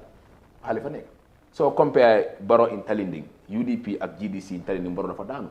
Latrikunda Saabu yi the same thing Bunung the same thing Josuwang the same thing if you compare the vote of GDC ak UDP not about Esafa or Halifa ñu waaw boole loon fa so fa boole ñu Barrow daanu na so Barrow dafa win only comfortable fu mu win mu raw opposition tuuti rek mooy Serekunda Central under the side Halifa Sall bon yooyu yëpp parce que nga xool Serekunda West waaw West la soo compare Halifa nga compare Esafa Mama Kandeh Dabo Barrow daf leen raw only 1000 votes. waaw waaye yooyu yëpp performance yi. so dama la expliqué ne lu ngay di coow nii yëpp ne waa Barrow win na fine win bi sax am na xam nga bëgguma dem. non win bi moom win bi moom imagine moom comme loolu moom. margin boobu xam naa ne loolu moom. margin boobu loolu bul wari bëgguma dem soo dip. waa léegi evidence bu xam naa lu fa nekk. waa léegi bul wari di lan margin boobu. non margin nu mu ko manipulé I know it. on sax bëgguma faa dem. ok xam naa lu ma nekkee bëgguma dem di wax si. waa léegi code bi su jeexee nañ ñëwaat ñu wax ci yooyu loolu garaawut loolu am problème bul dem ci yooyu waaye dama xam ne léegi ba léegi ci alliance bi est-ce que Yahya Jammeh rôle bu mu play amul impact tamit si yéen si seen ni ngeen performé parce que am na yenn kaddu yi nga xamante mu ngi ko doon fesal ba di dem directly di attaque Yahya Jammeh di ko wax di attaque Barrow di ko wax yenn kaddu yi Gambien si bari dañ ci xalam mer rafetluñ kaddu yow yéen ngeen bañ koo condamné di tàjjul Yahya Jammeh MC taxaw fi wax ne alliance bi kenn war ay APRC ànd ak Barrow loolu kenn waru koo xalaat Yahya Jammeh yuutoon ñëw ci yéen ngeen embrace ko seen campagne yi mu ci wax kaddu ba ci di ci wax président bi non of course am na raay wax si président bi c'est Gambien bon ay kaddu yi mu cee wax ba gars yi ci mer kaddu yi mu si wax mooy dëgg ne réew mi jigéen yaa ngi nii ni ngay dee si hôpital yi non ba réew maa ngi nii wax na lu ëpp loolu gannaaw dee dama la su Yahya Jammeh noonu wax na lu ëpp man ak yow ak keneen ñu ngi ko wax si réew mi non ba li yaay waxu ko da lu nga xam ne dafa tuumal Barrow tuumalu ko non est-ce que Yahya Jammeh loolu cëram la en tant que former président te mu ànd ak ki nga xamante ne honorable la Bagbo Roland Bagbo ñibbisiwul léegi ñëw côté Patem waaw in Côte d'Ivoire so kon moom c'est Gambien and loi mee na ko right benn loi aayal ko ne warta wax si politique Gambien loolu kenn bañu so kon si waxee tam lu xew si réew mi lu ñu jooy man ak yow loolu Yahya Jammeh wax si daal am na kaddu yi waaye yow xam nga soo leen bëggee jaama si réew mi ngeen bëgg a développé si réew mi c'est-à-dire leen di alliance ne jigéen yaa ngi ni rek na dem hôpital léegi ba pare éducation baa ngi nii xale yaa ngi nii pour dem jàng problème la fu nekk nii kaara ngi réew mi ñëpp ñu ngi ko dunda lu Yahya Jammeh wax ci raale GDC ak APS ak alliance bi loolu la Gambie dunda tuumalu ko waxu da loo xam ne Barrow ne ko du ko def non am na kaddu yi mu wax bugguma cee ñëwaat yooyu xam nga ko kaddu yooyu Yahya Jammeh waru ko waru ko non yow xam nga ko yéen kaddu la at least bu ko xamoon sax yéen kaddu la wax kenn du yow du kenn non yow xam nga ko waxuma kenn kaddu yi wax mooy man maa ngi taxaw Yahya di wax non boo ko waxut kaddu Yahya Jammeh doon wax kaddu Yahya Jammeh wax jëmale ko si Barrow mooy kaare xam nga yooyu lu wax si Barrow mooy digga mooy non MC lu mooy digga Barrow nelawkat la loolu nekkul nelawkat est-ce que loolu cër la pour Yahya Jammeh of course léegi ku nekkul nelawkat Amadou non loolu ñëppay nelaw non lu xew loolu moom loolu sa wax boobu moom pare nelaw est-ce que nelaw foofu la am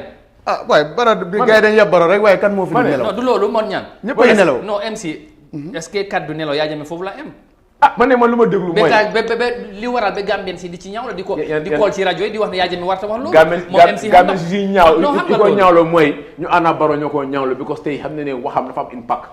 nga xam ne su nga xam ne ñoo ko ñaaw feeñut si result feeñ na si result si ci naka la feeñee feeñ na am na voice 4 ñi out of 5 Barrow win fi 3 xam nga 4 ñi boobu yëpp moo tax ma ne bëgg maa laal foofu yëpp affaire yi 4 ñi bi yëpp lu fa nekka su ma ko waxee tey fii code baa ngi ngir waaw léegi ba baax na ma ko wax contexte break waaw léegi yëpp na ci di ma ko wax ok li xew si result si di ma ko wax xam naa lu si nekka fine loolu am na lu si nekk loolu yëpp dina feeñ comme code bi affaire yaa ngi si suñ kanam yooyu yëpp xam naa dañ ci ñëwaat waxtaane wu yàlla baax na léegi MC yaa ngi wax ne Yahya Jammeh li mu war wax loolu la war a wax waaye yow xam nga am na yenn kàddu yi nga xamante ne ñu bari jàpp ne waru ko mu wax waaye yéen ñaaw la ba pare sax Yahya Jammeh ci boppam am na fi am na fi mu waxee sax yaa ngi wax ne gaa ngi wax UDP nangam waaye moom ci boppam mu ngi wax ne Barrow UDP la tey moo tax time bu nga xamante ne jamono. di coalition UDP coalition noonu la ko dee ooyee. exactly waaw bu leen sànnil UDP coalition ak MPP. tey mu ñëw yéen ngeen bugg a ànd ak UDP di ko est-ce que loolu Gambien si naka lañ koo gisee ak UDP ci xeex mi yéen a ci bokk. ñun daay sa joon communication mu saay waaw ne nangu ressource si an loolu de opposition party am na fu ma tolloo si court case bi sax est-ce que yéen nekk leen di leen dooleel opposition party anywhere in the world suñ tolloo fii ku nekk président amoo xam dag si accès looy xaaree MC pour mu accès ci loolu lu tax ñoom demuñ koot loo koy xaaralee yaa ngi denc correction non loolu dina fañ waaw opposition party si dara si xewee xam nga boobu outcome result si am nga yow mun ne ñëw toog d'accord ne nanguwul result si loolu normal opposition party mun nga amaa nekk problème sax si parti waaye suñu fa tolloo da ngeen ñëw gis réew xanaa da ngeen amoon yu problème musu am problème ak ñoom ok fine léegi musu am problème ak ñoom léegi lu gëm mooy luñ fu ñu xoolee ak fu ñu di xoolee benn la non bu doon nekk bu doon benn la sax kon ubbi nga ma bunt bu doon benn la ngeen booloo balaa élection déedéet waaye xam nga lu nekk kenn ku nekk da nga am loo gëm waaye tey su ñëwee su ñëwee si wàllu réew mi mooy fu Barrow toog foo leen bëgg a toog so it's not about MC Cham ak UDP di demante jaru ko tey li war a gis mooy réew mi ñun nangu leen ne ressources yi ñu demee jaaru si yoon waa léegi ñu rijek ko ok léegi MC communication lan ngay wax ci ñi nga xam dañ góom ne su fekkee ni yéen ni ngeen di woote da ngeen war a nuroo loolu mooy tey yéen a ngi ànd a bugg a xeex benn agenda wala benn mbir mooy ne élection bi jaaru yoon ñu ngeen booloo est-ce que su fekkoon ne yéen ene boobu ngeen amoon pour jëlee Barrow ci toogu bi luñ jee gis ci réew yi mooy opposition bi dañoo ñëw booloo am doole xeex ku toogu ci toogu bi jëlee ko fi waaye liñ ngeen gis ci réew mi te mu fees ci élection bi mooy lu ëpp ci opposition bi dem ànd ak incumbent yéen ñu desoon because of ñu bari jàpp bugg a jiitu tax mun leen booloo seen doole jëlee fi Barrow ngeen bàyyi nag ba ngeen ñàkk affaire yi léegi ngeen bugg a ñëwaat boole seen doole est-ce que loolu Gambien si mun nañ ci jàpp dara. non xam nga si affaire yi coalition dafa des si parti si ñi toog waxtaan. waaw ci naka. fu ma waxee mooy UDP mosul a toogaa jiitu si waxtaan. non MC du. so comme fu ma waxee mooy la ngeen toog lan moo tax loo mun tax. waaye ku nekk gëm nga ne. mun ngaa win élection si ba gëm ne nomba suñu am mënoon win élection non MC waaye réalité dafa am waaye dama la expliqué parti yi ñu dem si Barrow noonu parti yooyu yow sax yaa opposite déedéet loolu feeñut déedéet of course loo ko wax tey parti yi dem si ana Barrow yow mi soo taxawoon tey ak ñoom sax nga ëppale fi ñun den gëm ne daay politique dafa am way of doing the politics waaye tey mun ngaa bokkaa nit ki tey mu gën a woos mu ngeen def alliance ak nit ki mu gën a woos mu nga dem separate mu gën a baax but politique parti yi day am ay technocrate ak technicien yoo xam ne ñu ngi fa mun nee na xelaat ak réalité yu nekk analyse su de somminé ñii suñ boolee dafa isi moo naka damage te loolu politique bi ku gis mun naa nekk non politique bi nga xamante buñ gisee si mbooloo parti bu nekk yoo xam research committee ñoo xam ne day make research waaw ñoom ñooy dem research xool opinion public bi xool seen gis-gis ñu nga di xelaatee from there ñu toog advice parti bi ne based on nii ak nii waroon ànd waru faa nekk lu fa war a nekk mooy ñu demal suñu boppa yéen seen research bi loolu leen fi war leen ànd ak UDP déedéet loolu I don't know man bokkuma si research committee bi bokkuma si research committee bokk nga si executive waaw bokk na waaye bokkuma si research committee ñoom lan leen report research committee nga report mooy parti bi mun naa dem alone and mun naa win jaata ànd ak UDP loolu musuñ wax musuñ research about UDP lu research mooy suñ doole la research ni am nañ base bi am nañ lii war nañ ko mën a méeg est-ce que loolu du research na xaate non du research kenn ku nekk lu feeñ da nga am ay ñoom ñoo óolu ay ndaw yoo óolu defal liggéey bi so lu ngay def boo musuñ research ne UDP wala li yàgg ni musuñ am non problème bi xam nga man la moo tax may indi UDP si waxtaan bi mooy because of tey affaire yi demu true ànd na ngeen boole seen doole Gambien si ñu wax ne bu fekkoon ne li ngeen mujjee tey loolu ngeen waroon a xam nga Gambien si wax parce que tamit déedéet Gambien si wax noonu xamul di réalité xam nga politique dafa am game tey mun nga ànd Amadou mu gën a garaaw mun nga ñàkk ànd Amadou te gën a yomba politique dafa am way of no defee sa politics. soo seen àndatee moom warut a kenn xam ne you don't know mu bëgguma discuss loolu waaye am na sa way am na kii mu taxawam mooy arrangé kii taxawi kii mooy arrangé kii. waaw léegi lan moo tax ñuy wax loolu moom fa nekk ñi nga xamante ne mooy mun leen def loolu li waral rek mooy ne for exemple UDP for exemple ñëpp xam ne ñoom seen candidate bi was unnegotiable loolu moom Darboe moom moo doon dem yéen tamit loolu ngeen jàpp ne Kandeh moom foog mu dem. loolu moom ñaari kuy duñ mun a bokk mbalka moom moo fa feeñ. loolu xam nga moon ñang situation boobu soo defee analyse one on one loolu moo ci nekk. ji seen position mooy Kandeh foog mu dem the same applies to UDP so ñooñu ñaari parti yooyu buñ booloo woon donte lu mun ta xew ku ne xam ne nag lii Barrow dana am problème ci élection bi. suñ boole woon suñ boole woon mayal moon ñang suñ boole woon la mu gën a wos. non MC loolu mun loo ko. suñ boole woon la mu gën a wos ci mbooloo bi ngeen am. tey naka la gars yi yaaxee suñ politique. ngeen seetaan mais dama la nakal gaa yi suñu police. waaw mooy tribe card lañ ko yaaxee. wan ne soo leen sànnilee Mama Kandeh yéen a ngee dooleel UDP at yu suñu jëlee réew mi di ngeen nekk réfugié soo léegi right now nga boole loolu tey nga boole ñoom ñaari léegi lu gaa yi di wax léegi da ngeen boolee gaa yi léegi di moo damage mooy am moo tax suma buy wax ma ne am na booloo buy am yaxa bi mooy gën a ëppa because lu gaa yi góom mooy soo boolee UDP ak GDC benn alliance benn coalition so pa tey already boole amul fa sax dem nañ yaxa seen xel ragal loolu leen wan leen ne soo leen sànni la Mama Kandeh yéen a ngee dooleel UDP ak ngeen nekk réfugié so kon right now nga war a boole loolu kon tey moo was la mu nekka politique fu ñu nga xool réalité bi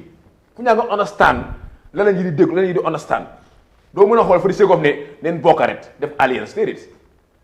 da nga xool sa supporters yi la gëm leen loolu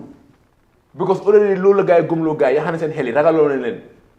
so yéen amu leen benn mécanisme pour mun a change loolu that mentality. right now tribalism bu moo tax discord bi dafa jox opportunity léegi Gambien si ñu régler Afrique tribalism. ok moo tax code bi Afrique Gambien dafa war a welcome this petition bi. non baax na loolu because lii dafa tax tribalism mu nga xam ne dañu ko dugal suñu politique bi mu génn si réew mi. ok moo ñaan naka nga jàngatee kaddu MC est-ce que ñoom dañ nekk ne dañ xam seen problème well before balaa élection bi ak during di campagne xam nañ ne lii moo nekk seen problème waaye mënuñ koo solve amuñ naka la ñuy counter ñi seen stratégie yu ñu teg su fekkee ne li moo wax na ay tribalisme ay joxe lii ak lii xam nañ ko waaye comme ni ñoo wax ne ci réew mi ñun xam nañ suñ problème waaye mënuñ koo solve. so loolu moo si nekk li problème mooy ne ñoom ifin suñ ko xamee woon waaye mënuñ koo na xee. waaw mënuñ koo na xee ba léegi nag. ba léegi am na dafa mel ni dañ ne nangu li am nii loolu yoon la dégg ñu dégal yëf yi nu moo demee. yes loolu la loolu dem na ñëw na ñoom MC seen problème dëgg waxuñ ko woon lan mooy problème bi dañ mënut a taxaw challenge NPP wala lu xew wax la den amul doole bi wala déet waaye ba time bi daal ñu door koo wax dañ mun naa naroon la comme lu lu tardel la daal wala lu leet loolu nit mën na ko oyee loolu. second li mooy ne dafa am beneen parti bu fi nekk mun naa koo niim sax boobu itam ñu bëri dañ ko use opportunity Yahya Jammeh dafa use 22 years UDP use ko opportunity bi pour mun a win élection yu bëri. so président Barrow tam dafa ñëwaat 2021 élection use UDP pour mun a win élection bi bu ko sab nag askan bi lu laa génn di wax ñu bëri soo génne la wax ne NPP la ñoo wooteel bu ko soosee suñu wiinee absolument am very sorry si voice bi loolu la ko nit ñi di waxee because loolu leen bàkkee loolu ñoom suñu wiinee nit ñi dañoo génn dëkk bi te gis naa interview bu Barrow Darboe def ak Pape Alé Niang mu ne loolu wax bu yàqu la waxi ku daanu si seret la but absolutely loolu moo nekk si xolu nit ñi absolutely Yahya Jammeh use na loolu si 22 years ba 2016. te Yahya Jammeh si boppam sax 2021 waxaat na ko. waxaat na ko si ba léegi loolu mu ngi si may nam. waaw because coalition bële mu nga la coalition bu ñëw bu ko fi génnee 2016. waaw led by UDP noonu la ko doon waxee. bu leen sànni UDP bu leen sànni NPP. because they are the same moom loolu la doon wax. dafa mel ni moom nu mu doon use UDP di win election si ba nga xam ne fu mu yàqoo mooy 2016 ba mu maakaan nañ bu ñoom MC ñëwee taxaw parti. ba ko defee UDP tam seen coalition bi xeet waaye UDP gën a am doole si loolu ñëw ñu daaneel ko kon ba léegi moom buggul sax ku sànnil UDP soo Barrow dafa am opportunité si loolu bu ko askan bi ñoo loolu UDP natt boobu la leen yàlla teg beneen président bu fi ñëw ñoom xanaa ba yàlla ñëw ak change sax waaye right now Barrow am na fu moo use pour mun a win élection yu bari bu ko gis nga ne fu mu doon gën a garaaw tam ñoom ñii dem ànd ak UDP bu doon moom kees bu jeex la. konoon moom da ngaa gis ne sax si la gars yi di gën a am ne gis ngeen ko de ñii ñoom bu ngeen ànd ñëw rek bu ñu winee génne leen dëkk bi. ok léegi parce que loolu moom askan bi carrément dañ ko dee waxantoo si mbedd mi. léegi beneen point bi mooy Yahya Jammeh. est-ce que foog nga nu mu ànd ak GDC loolu amal na njëriñ GDC élection ak surtout ak kaddu yu doon Jammeh fesal. waaw amal na njëriñ am na ñu naxari ba teg nañ fa GDC demuñ fa am na ñu neex ba ñëw ne bu ko sànqani yaa ngi woon ne su taxaw alliance bi ñoom duñ am loolu. kon mun naa am njëriñ bi tuuti am na fa waaye am na lu mu ne ñàkk njëriñ parce que ñàkk nañ si am nit ñu nga xam ne ni rafetlu wuñ loolu ba du ñàkk ñooñu itam bàyyi leen fa dem votal kii nga xam ne mooy Barrow parce que li problème bi am na ñu nga xam ne ñu ngi mere Jammeh mere UDP advantage boobu NPP moo ko am te mun ngaa wax ne loolu am na bu ko risol si nu mu demee daf laa óor ne rek am na ñu prépare wutoon pour otal ki nga xam ne mooy président Barrow but finally buñ jàngatee ku Yahya Jammeh mere ko te bugguloo UDP mu ñëw absolument chance bu ku fee des mooy ku fi toog mooy président Barrow am na that opportunity bu baax te risol si wane na loolu amul. ok ba pare Yahya Jammeh depuis ba élection bi jeex ba léegi waxul publicly déggaguñ fu mu waxee. xëy na mu ngi call MC nag mu ngi wax ak ñoom gars yi si suuf comme. xam nga te ñu bëri sañ nga partisan si. fu ma bëgg ñu on fu ñang doon waxee. waaw fu laa bëgg a ñëwaat. Jammeh am na si benn rally ñu ne ko fu mu laaka olof oo joola oo soose pour le mu ne déedéet anglais lay laaka because dafa dee misquote Jammeh lu mu waxut anything about tribalism da doon explain waxut ne xeet sangam man maa ngi fa woon ci meeting bi bon ni yaa jël tuy waxee yaa jël bi xam nga Gambien soo waxee ñu twist ko loolu dañ leen si gaaw bon dama fii lu Yahya Jammeh c'est Gambien bu soo si jeexee su ko neexee mu def mu wax su ko neexee du wax loolu dafa des si moom bon benn loi aayul ko bu mu wax. ok fine léegi loolu amul problème xam naa Gambien si nañ ci bàyyi xel. ndax dina ci wax wala du ci wax. comme xëy na sax mën nañu élection bi affaire yi jeexagul ndax ñu ngi ci code foog léegi MC ñu ñëw ci beneen yow naka nga gisee commitment bu ci Gambien si woon ñu bëri tiitoon nañ ci élection bi xam nga balaa élection bi nit ñi problème dina am waaye gis nañ ne depuis ci war a registré ba si bés élection bi gis nañ yëpp jàmm la demee amuñ ci benn problème ñu gis tamit nit ñi génn ci bu baax surtout ndaw yi ñëw wane seen bopp ci élection bi ñu bëri jàpp ne sax ndaw yi ñoom ñoo falaat président Barrow loolu yëpp boo ci doon def jàngat. waaw xam nga Gambia even 2016 election was peaceful. jaamu moo fa am. gars yi day wax rek waaye yooyu yëpp Gambia nekkul ñu ñëpp dañu understandante gis nga politique bi man tey maa ngi GDC. waaw évidemment ma toogaa yeneen parti si soppata si NPP UDP waxtaan naa ñoom. bu ko man damay def loolu every time su daa ma dem seen bureau yi toog seen bureau yi waxtaan naa ñoom naan fa ataaya sax. parce que loolu laa gëm ne ñu waa ol Gambia kenn ku ne fa am looy ut. su passé ku nekk mun ngaa. bu jeexee si jeexee ñu xoolaa réew mi. soo mënul laa góom soo góom ma ne pare nga xool message bi nga xam ne tey suñu leader yi ñu ngi ko doon wax si rally si mu ngi doon jaar yoon xool ana bu NPP ñoom ñoo doon use message yi nga xam ne di sànni ay xew wala tey opposition bi tam ñu ngi dal tey gis réew mi because da am na MOU yu nga xam ne dañ ko sign si élection si. all di parti la nga xam ne candidat si sign nañ ko. soo wan ne dañ war a maintain jàmm si réew mi affaire yi. saagante mooy Janjanbureh protocol. no it's not Janjanbureh I think OIC. demoon naa foofu si man amul ko ma tonoon Kande after bu Kande ñëwee sax waa interpa Kande sa sign na after despite Kande travel na bu ñëwee dañ ko fekk si office bi jox ko mu sign pour commitment bi so loolu dafa dimbali lu bari bo da ngaa gis ne already NPP ñoo doon jël seen plateforme si di use ay tribe language di ko fa wax bu nga jaxase réew mi bi ko ñoom den divide réew mi si affaire tribe and loolu pour nga war a isi dëkk bu divide pour a ñëwaat together dafa métti so right now lu ma gis mooy gëm naa ne jàmm mooy compter si réew mi because soo xoolee even di petition bi am na ñuy complain ne wax ne benn jigéen mu ne ma MC jiri si wata reject resol si xam nga jàmm ma ne ko duñ jàmm leen soxla ma ne ko for exemple ma jox ko exemple xam nga man whatever lu ma wax damaa jox exemple ma ne ko Engineer Conakry Selu dafa ne nanguma ressources yi génn leen si mbedda bi ñu génn ñaara ni dee in Kenya bu gaa yi reject resol opposition bi 1000 Kenyan ñoo dee wala bii opposition dañ taxaw ne sign ne reject nañ ko ñibbi seen kër ñu maintain peace ñu daal kon ñu jàmmale gaay soxla yëpp dañ ko bëgg a jaarale si yoon ku la wax ne yoon la bëgg a jaarale kooku jàmmala soxla léegi loolu am na solo so kon tey opposition party nga xam ne am nañ ko si réew mi fii dañ leen war a gàcca ngalaam wan ne gis neen bëgg neen réew mi because tey ku bëggul réew mi mu nga xam ne waa nanguma di sol si bi ko am nga over 100,000 or 200,000 ñoom ñu sa gannaaw dañu génn a taxaw si mbedda bi garaw so kon tey ñii jàmmale soxla in Côte d'Ivoire the same thing la wala country si ñëpp dañ génn si mbedda bi taal am laka yaa am fii dara amul fii ok jërëjëf léegi MC foofu loolu kaddu bu am na solo léegi dama bëgg because affaire yi jeexul foog ñu jëlaat beneen shot bi rek ñu ñëwaat MC parce que xam nga waa ji foog mu leeral yu bëri moon ña waruñ koo bàyyee noonu. no problème. waaw demi kër la moo tax ñu dem ci kër yi. maa ngi amee bu tey no problème. no problème la moo tax dem bi ak la moo tax ñu reject sax. laal na ko tuuti loolu nañ ci waxtaanee laal na si tuuti waaw la moo tax ñoom mënuñoo la fi ba pare gis naa honorable Kane génne leen di tànk Gambien si yëpp si piis bu lifin bi ba pare moom mu bañ affaire yi loolu naka la fa demee ñu dem break ñëwaat léegi ñu àndaat ak MC Cham. Life's journey is not always as smooth as we want it to be. Unforeseen tragedies such as accidents and disasters can and do happen. Paying out of your own pocket for costly damages can be a huge financial struggle and a setback for you and your businesses. Worry no more. Takaful Gambia Limited, the first Islamic and among leading insurance companies in the Gambia, will cover the cost of your claims and put you back to the position you were before the loss. Takaful Gambia Limited is currently sharing over $7 million to its esteemed customers for the year ended 2019-2020, among its customers who have not made claims at the end of the year. Takaful Gambia Limited, caring and sharing.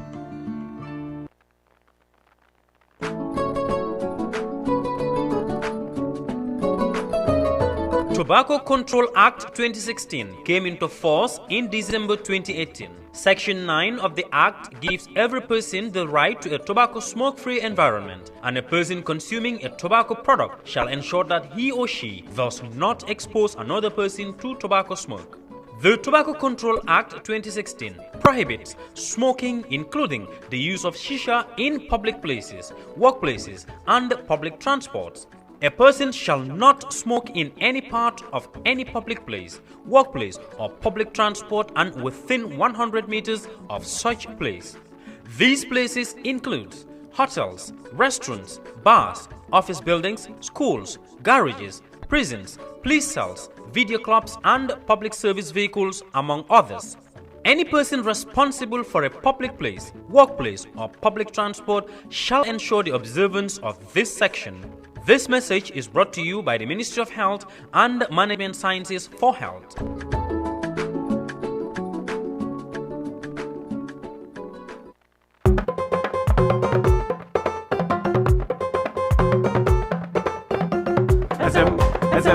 Star GSM, mobile all fanam beje, Star GSM,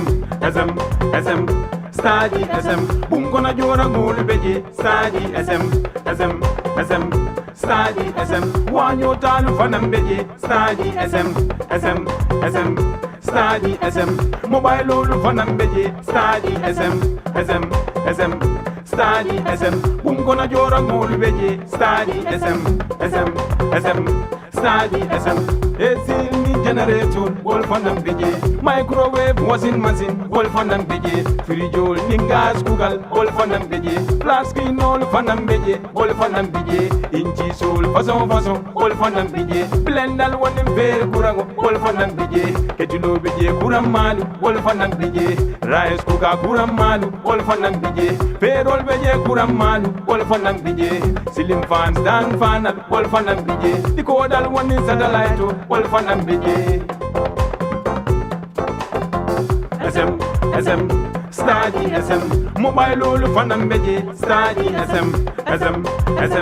Star GSM. Samatol fana beje, ikabele wafi. Katadam fulal dalu beje, ikabele wafi. Barela lutal beje, ikabele wafi. Montoro fason, ikabele wafi. Churayol fason,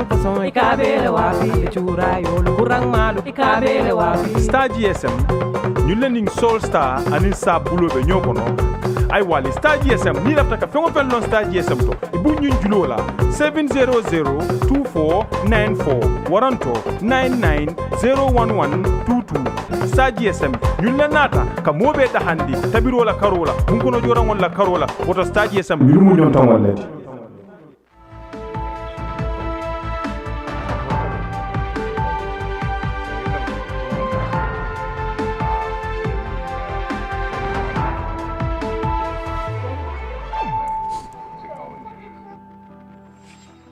right, welcome back. Thank you very much for joining us. Ñu dellusiwaat comme ni ñu ko waxee woon ñu continuer programme bi daanaka nag lu ci des bari tout foog ñu round up rek finally ñu bàyyi MC tamit mu dem ñun tamit ñu dem nekk ci yeneen waaye ñu am yaakaar rek ne gis ngeen waxtaan bi lu moo dem lii rek mooy jubluwaay bi mooy foog ñu leeral luy lent ci Gambien si yu biti ñu ñoo waxtaane comme ñoom MC ñoom ñoo yëree affaire yi ñoom ñu leeral ñu waxtaan ak Gambien si ndax réew mi moom lu ci mënta am at the end of the day ñun ñoo ko bokk. waaw mais da opposition nga wala fa nga fare na di Gambien nga te ñun réew mi foog ñu waxtaanee ko waaw ñu jéem a seet Gambien nu moo demee ci kanam moo tax ñuy ñaan sax after whatever lu munta xew ci after code bi ñu ñëwaat ñu continuer waat liggéey Gambie MC ñu ngi woon ci élection bi ak mbir mi yëpp nu mu demee léegi just comme time daanaka lifin ñu dem ci élection bi ci boppam bés élection bi suba teel Gambien si génn bu baax comme ni bëri ñu ngi ko doon waxee ñu dem vote yi ñu gis vote nañ results yi dem ba ñu doon commencé génn ñu dem ñu gis ne results yaa ngi flow in guddi affaire yi AIC commencé announce delay am ñu gis this time ren beneen daanaka système la AIC génn results yi ni ñu ko annoncé naka ngeen ko gisee ak AIC seen taxawaay ci élection bi ndax yow amoon nga yaakaar ci AIC sa xel daloon na ci seen taxawaay. waaye keroog ci jour yi announcement of the result mbir mi nu mu demee ndax amoon nga ci njàkkaare wala amoon nga ci surprise. waaw am naa surprise trop si bu si announcement yi élection si result si because 2016 moo gënoon a tent jamono boobu delay break bu am. musula am si élection yi Gambia. for hours ni yaa ngi toog di xaar results for na bu annoncé fiw constituency la ngay jël break bu yàgga. loolu mu tey xel suñu bari waaye mu war a happen because resource yaa ngee ñëw already ejji dañu bind seen kër yi peut-être tam lu gën a garaaw mooy musuma gis fu AIC annoncé ne 5 o'clock dañ war a close vote am na area yoo xam ne up to midnight ni ngay vote waaye si ñi yaa ngee vote AIC ni ngi announce results loolu nekk lu nga xam ne lu tey xel la because nangu naa ku nekk si line bi within the by time frame bi by 5 o'clock yaa ngi si line bi wane laa mën a may pour nga vote booy war na mën a nekk from 5 up to midnight ni yaa ngi taxaw di vote lu mën a nekk so loolu dafa tey xel ay si mën neen ko yokk xëy na ba 6 o'clock wala ñu ne waa ñi si line bi la gaay nekk boo tam nga war a toog to midnight yaa ngi vote guddi après nga xool agency la ñaata agent ñoo mën a jël risque bu war a toog to up that time because already wax nga gaay ne from this time nga war a wàcc loolu apart from 2 or 3 places yi nga xamante ne wax ne dem nañ bi ay 12 yeneen yëpp dafa daanaka dañ teel a pare léegi ñu bari dañoo wax ne donte loolu am na parti wala candidat yëpp teeloon nañu xam the outcome of the election xam nga GDC yéen kañ ngeen waaw xam nga results yi ne ñàkk ngeen election wala results yi nun teeluñ ko xam because da nga gis ne hence people are voting still now no but bu fàtte ne sport county waaw wala sport wala am na yu ñëw am na yu am nga bëgguma dugg si evidence yi waaw understand nga am na yu doon ñëw luy ñëw lu gaa di announce fële ak lu ñu am noonu is quite different waaw xam nga bëgguma dugg so deep into the case because lu xam ne mu ngi dem si code bi so da nga gis ne whilst ñun du mën a xam suñu fate because people are still voting xamul yow looy am because loolu amul fenn soo nee 5 o'clock because nit ki tam des elections suñu la war a may from 8 o'clock up to 5 war nga mën a vote war laa mën a jël up to midnight ñaa ngi vote fan la musa am si Gambia waaye problème amoon na ci diggante bi xëy na loolu moo ko waral wala problème amoon tam mun la koy yóbbu ba nit amoon nañ issues waaw xam nga yooyu yëpp waaw yooyu yëpp waaw yu bëri bu ñu am moo tax ma ne AIC seen tour yi dañu war a move from one ak yooyu even ñaami ne is am na ñu ñëw vote foofu while seen name nekku si liste bi but AIC authorized them to vote bu nga xam is wrong we have that numbers we have so yooyu yëpp lu nga xam ne la xam nga seen agency yéen dañ ko nangu dañ ko bañoon ñu contact bi AIC wi ñu ne waa di have to vote so xam nga yooyu yëpp moo tax ma ne la Amadou I think this lii suñ ci demee so deep yu bëri na si xam nga so bugguma amul problème xam nga bugguma gars MPP wala xam naa ne ba ne ko da nga bëgg a dimbale gars yi pour nga gas MG waaw so xam nga comme yooyu waaw comme maa xam mooy ñun gëm nañ ne AIC waroon nañ mën a gis nga elections AIC dañ war a laan seen mistake si 2016 2017 national est-ce que loolu taxul ñu ñëw local government election tam AIC am nañ seen problème tam jox nañ GDC less councillors fekk we have more councillors ok léegi am na si 2018 national assembly election tam am na the same thing am so ay est-ce que moytu mistake yooyu taxut ñu bëggoon jël seen time non wala jël time bi mooy di final resource jël time bi mooy di final resource nga war a teg sa time su laa jël even 2 days nga go over ko bala nga def sa final announcement non but soo joxee constituency bu nekk tamit wala mun loo joxee break of how many hours just for resource yaa ngi ñëw mu ngi flow di ñëw and waaye nga war a allow waaye ci yaa ngi announce resource still people are still voting because so waree announce resource da nga war a tëj da nga war a close the vote nekk election da nga war a vote da nga war a close ne vote si léegi fu mu nekk nii jeex na kenn du votaat nga door a def sa liggéey fine loolu am na solo léegi ñu gis ne balaa ñu announce results yi yéen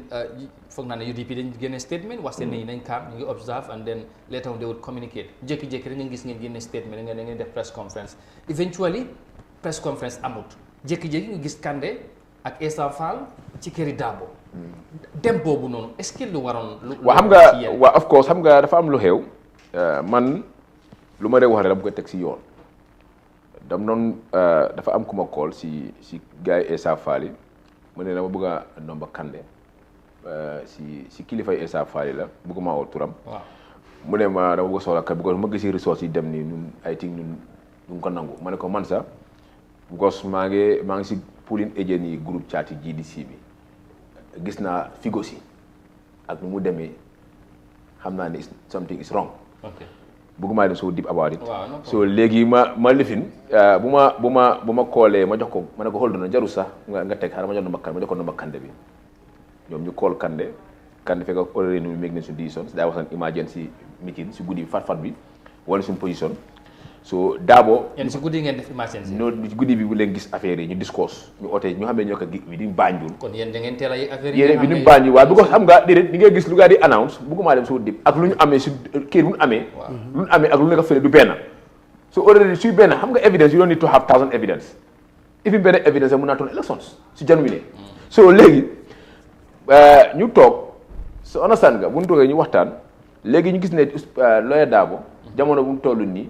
wérut peut-être du mën a jógee këram war a ñëw dem si hôtel place nga ñu toog wérut ñu ne waa ñu dem si mu jox ko tranga jox ko cër bi bëgg suñu col sax nangu na sax xam nga lu mu war a génne si société bi mooy man war maa dem kër lawyer Dabo loolu correct lu tax il est Gambien so xam nga soo demee xam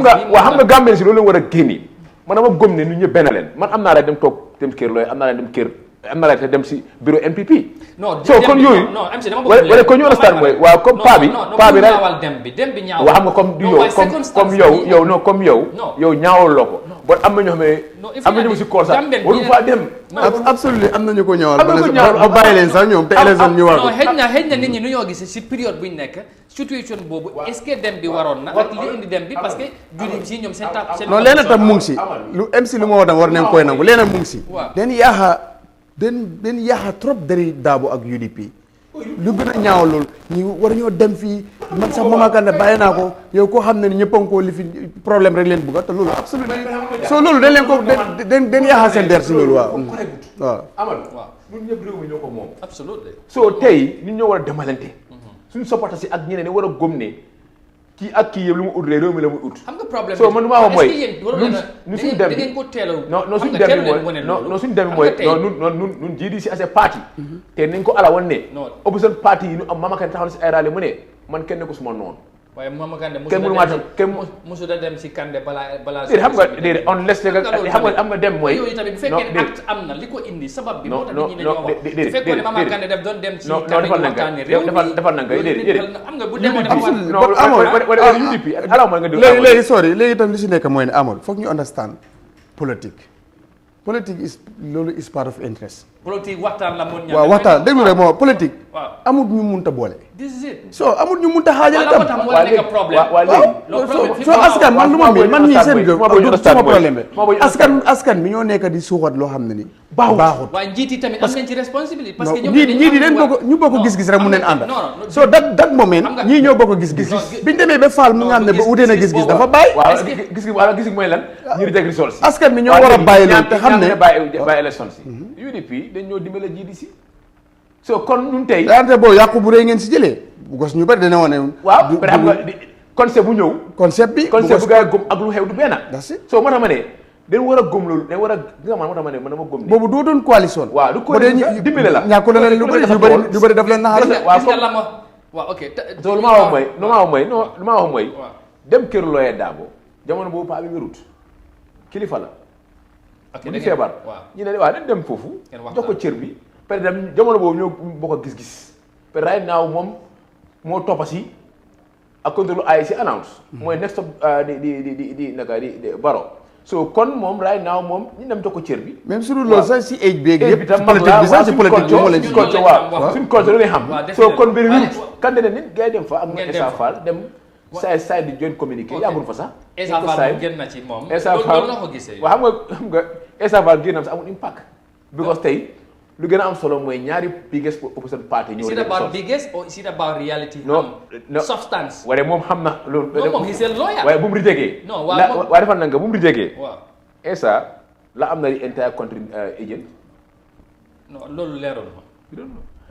ñu am di entire country agent soo ko compare is only GDC and NPP and UDP but you were so dama laa wan ne tey moom su ko neexee choice am la but the biggest opposition party ñoo reject results yi ñoo recognize Barrow as president loolu moo gën a garaaw bu ko ñaari opposition party ñoo reject number 2 number start waaw number 3 ñoo reject number 3 number 2 ak number 3 ñoom ñoo reject ñu ne number 1 am baaxul ànduñ ci jërëjëf léegi MC xam naa ne comme time bi jeex na léegi am na beneen point bu ma bëggoon a dugg waaye duñ ci mën a dem because time bi jeex na léegi sa expectation lan ngeen séntu ci code bi xam naa bu ci wax outcome bi ak yooyu bu ci wax bu ma ci wax sax seen évidence yooyu moom denc ko am problème waaye am ngeen yaakaar waaw xam nga am neen yaakaar parce que óolu neen ne judicial bi independent la ak lu ci am da ngeen koy nangu waaw dineen nekku ne man du ma wax ne la nañ ko nangu du ma ko nangu bu ko daay c'est committee mënu maa wax ne waa nañ ko nangu waaye yow da nga congratulate Barrow bu boobaa non unless bu dee dañ maintain result for example unless executive committee bi ñu toogaat ak suñu ñëpp di toog d'accord with our alliance team bi ñu d'accord ne léegi dañ ko doon dookale ñu dookale ko bon man lu ma feel like mooy am naa yaakaar ne yëpp su jaaree si yoon waaw élection yi dañ ko defaat yëpp su jaaree si yoon Gambie na demaat élection yow sa yaakaar rëy na ba foofu waaw moom noonu la ko gis jërëjëf MC thank you ñu gërëm la sant la bu baax mon ña waaw ñu bàyyi ak MC mu tàggatoo jox gars yi plan bu next time waaw lu maa wax rek waaw lu maa wax rek mooy right now fu mu nekk nii comme lu ko suñu patrie day waxee rek muy honorable Kandeh ne neen maintain peace jàmm si réew lañ soxla wu kenn génn si mbedda bi soxla wu kenn saaga o xaste neen dal tey ñu xaar di outcome of the naka court decide bu ko right now di Barrow fu mu nekk nii court moom la decide fii tam fu mu nekk nii so kon ñu xaar court bi court bi decide executive committee bi nañ génn waxtaana militant si ñu continuer peut-être dem honorable Kandeh ñu ngay gërëm ñëpp sant ñëpp ñu gërëm supporter si alliance bi jili si APR si GAP independent seen taxawaay ak peaceful campagne bi def nañ ko kenn saago kenn xastewul yëpp jaar nañ ko si yoon loolu leen soxla si ñoom jërëjëf MC Cham bu GDC moo nekkoon suñu gan tey ci Good Morning Africa programme of course an extended version tey lañ def ndax nag dañu waroon a wax am moom lu bëri moo ñaan ñu jox gars yi rendez-vous ba suba insha allah waaw waxal askan bi rek ñu jéem a bàyyi yi fi tribalisme baaxul démb rek benn am na benn waaye bu ma dajoon si kam démb dama ko gis rek mu ne ma gis nga nuy wiinee soose yi automatiquement dama ko tontu ma ne ko ne kanaa yow yaa soose doon dem élection Gambien si ñoo doon def élection teg leen loolu koregut moom sax daf ma xoolaat loolu dafa ñaaw neen bàyyi loolu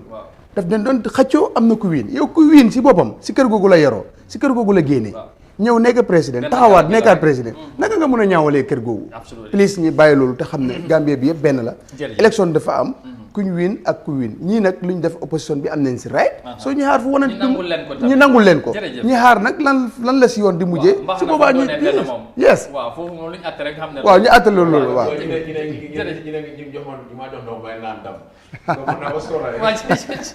no problème loolu xam naa am na ku ko wax waaw garaawut man xam naa jërëjëf MC di la jaajëfal bu baax di la sant tamit ci ni nga ñëwee ak tamit ci courage bi nga am pour génn ñëw wax ak Gambien si loolu dafa am solo waaw definitely ne leen waaw ñooñu waaw definitely jërëjëf MC thank you waaw ñu gërëm leen sant leen bu baax a baax ci ni ngeen di ànd ak ñun saa su ne incha allah suba ñu dellusiwaat ci beneen édition di nuyu suma xarit bu ma mere yow suma waaye nga am nga affaire rek nu mu fa dee demee waaye jërëjëf ba suba incha allah bye bye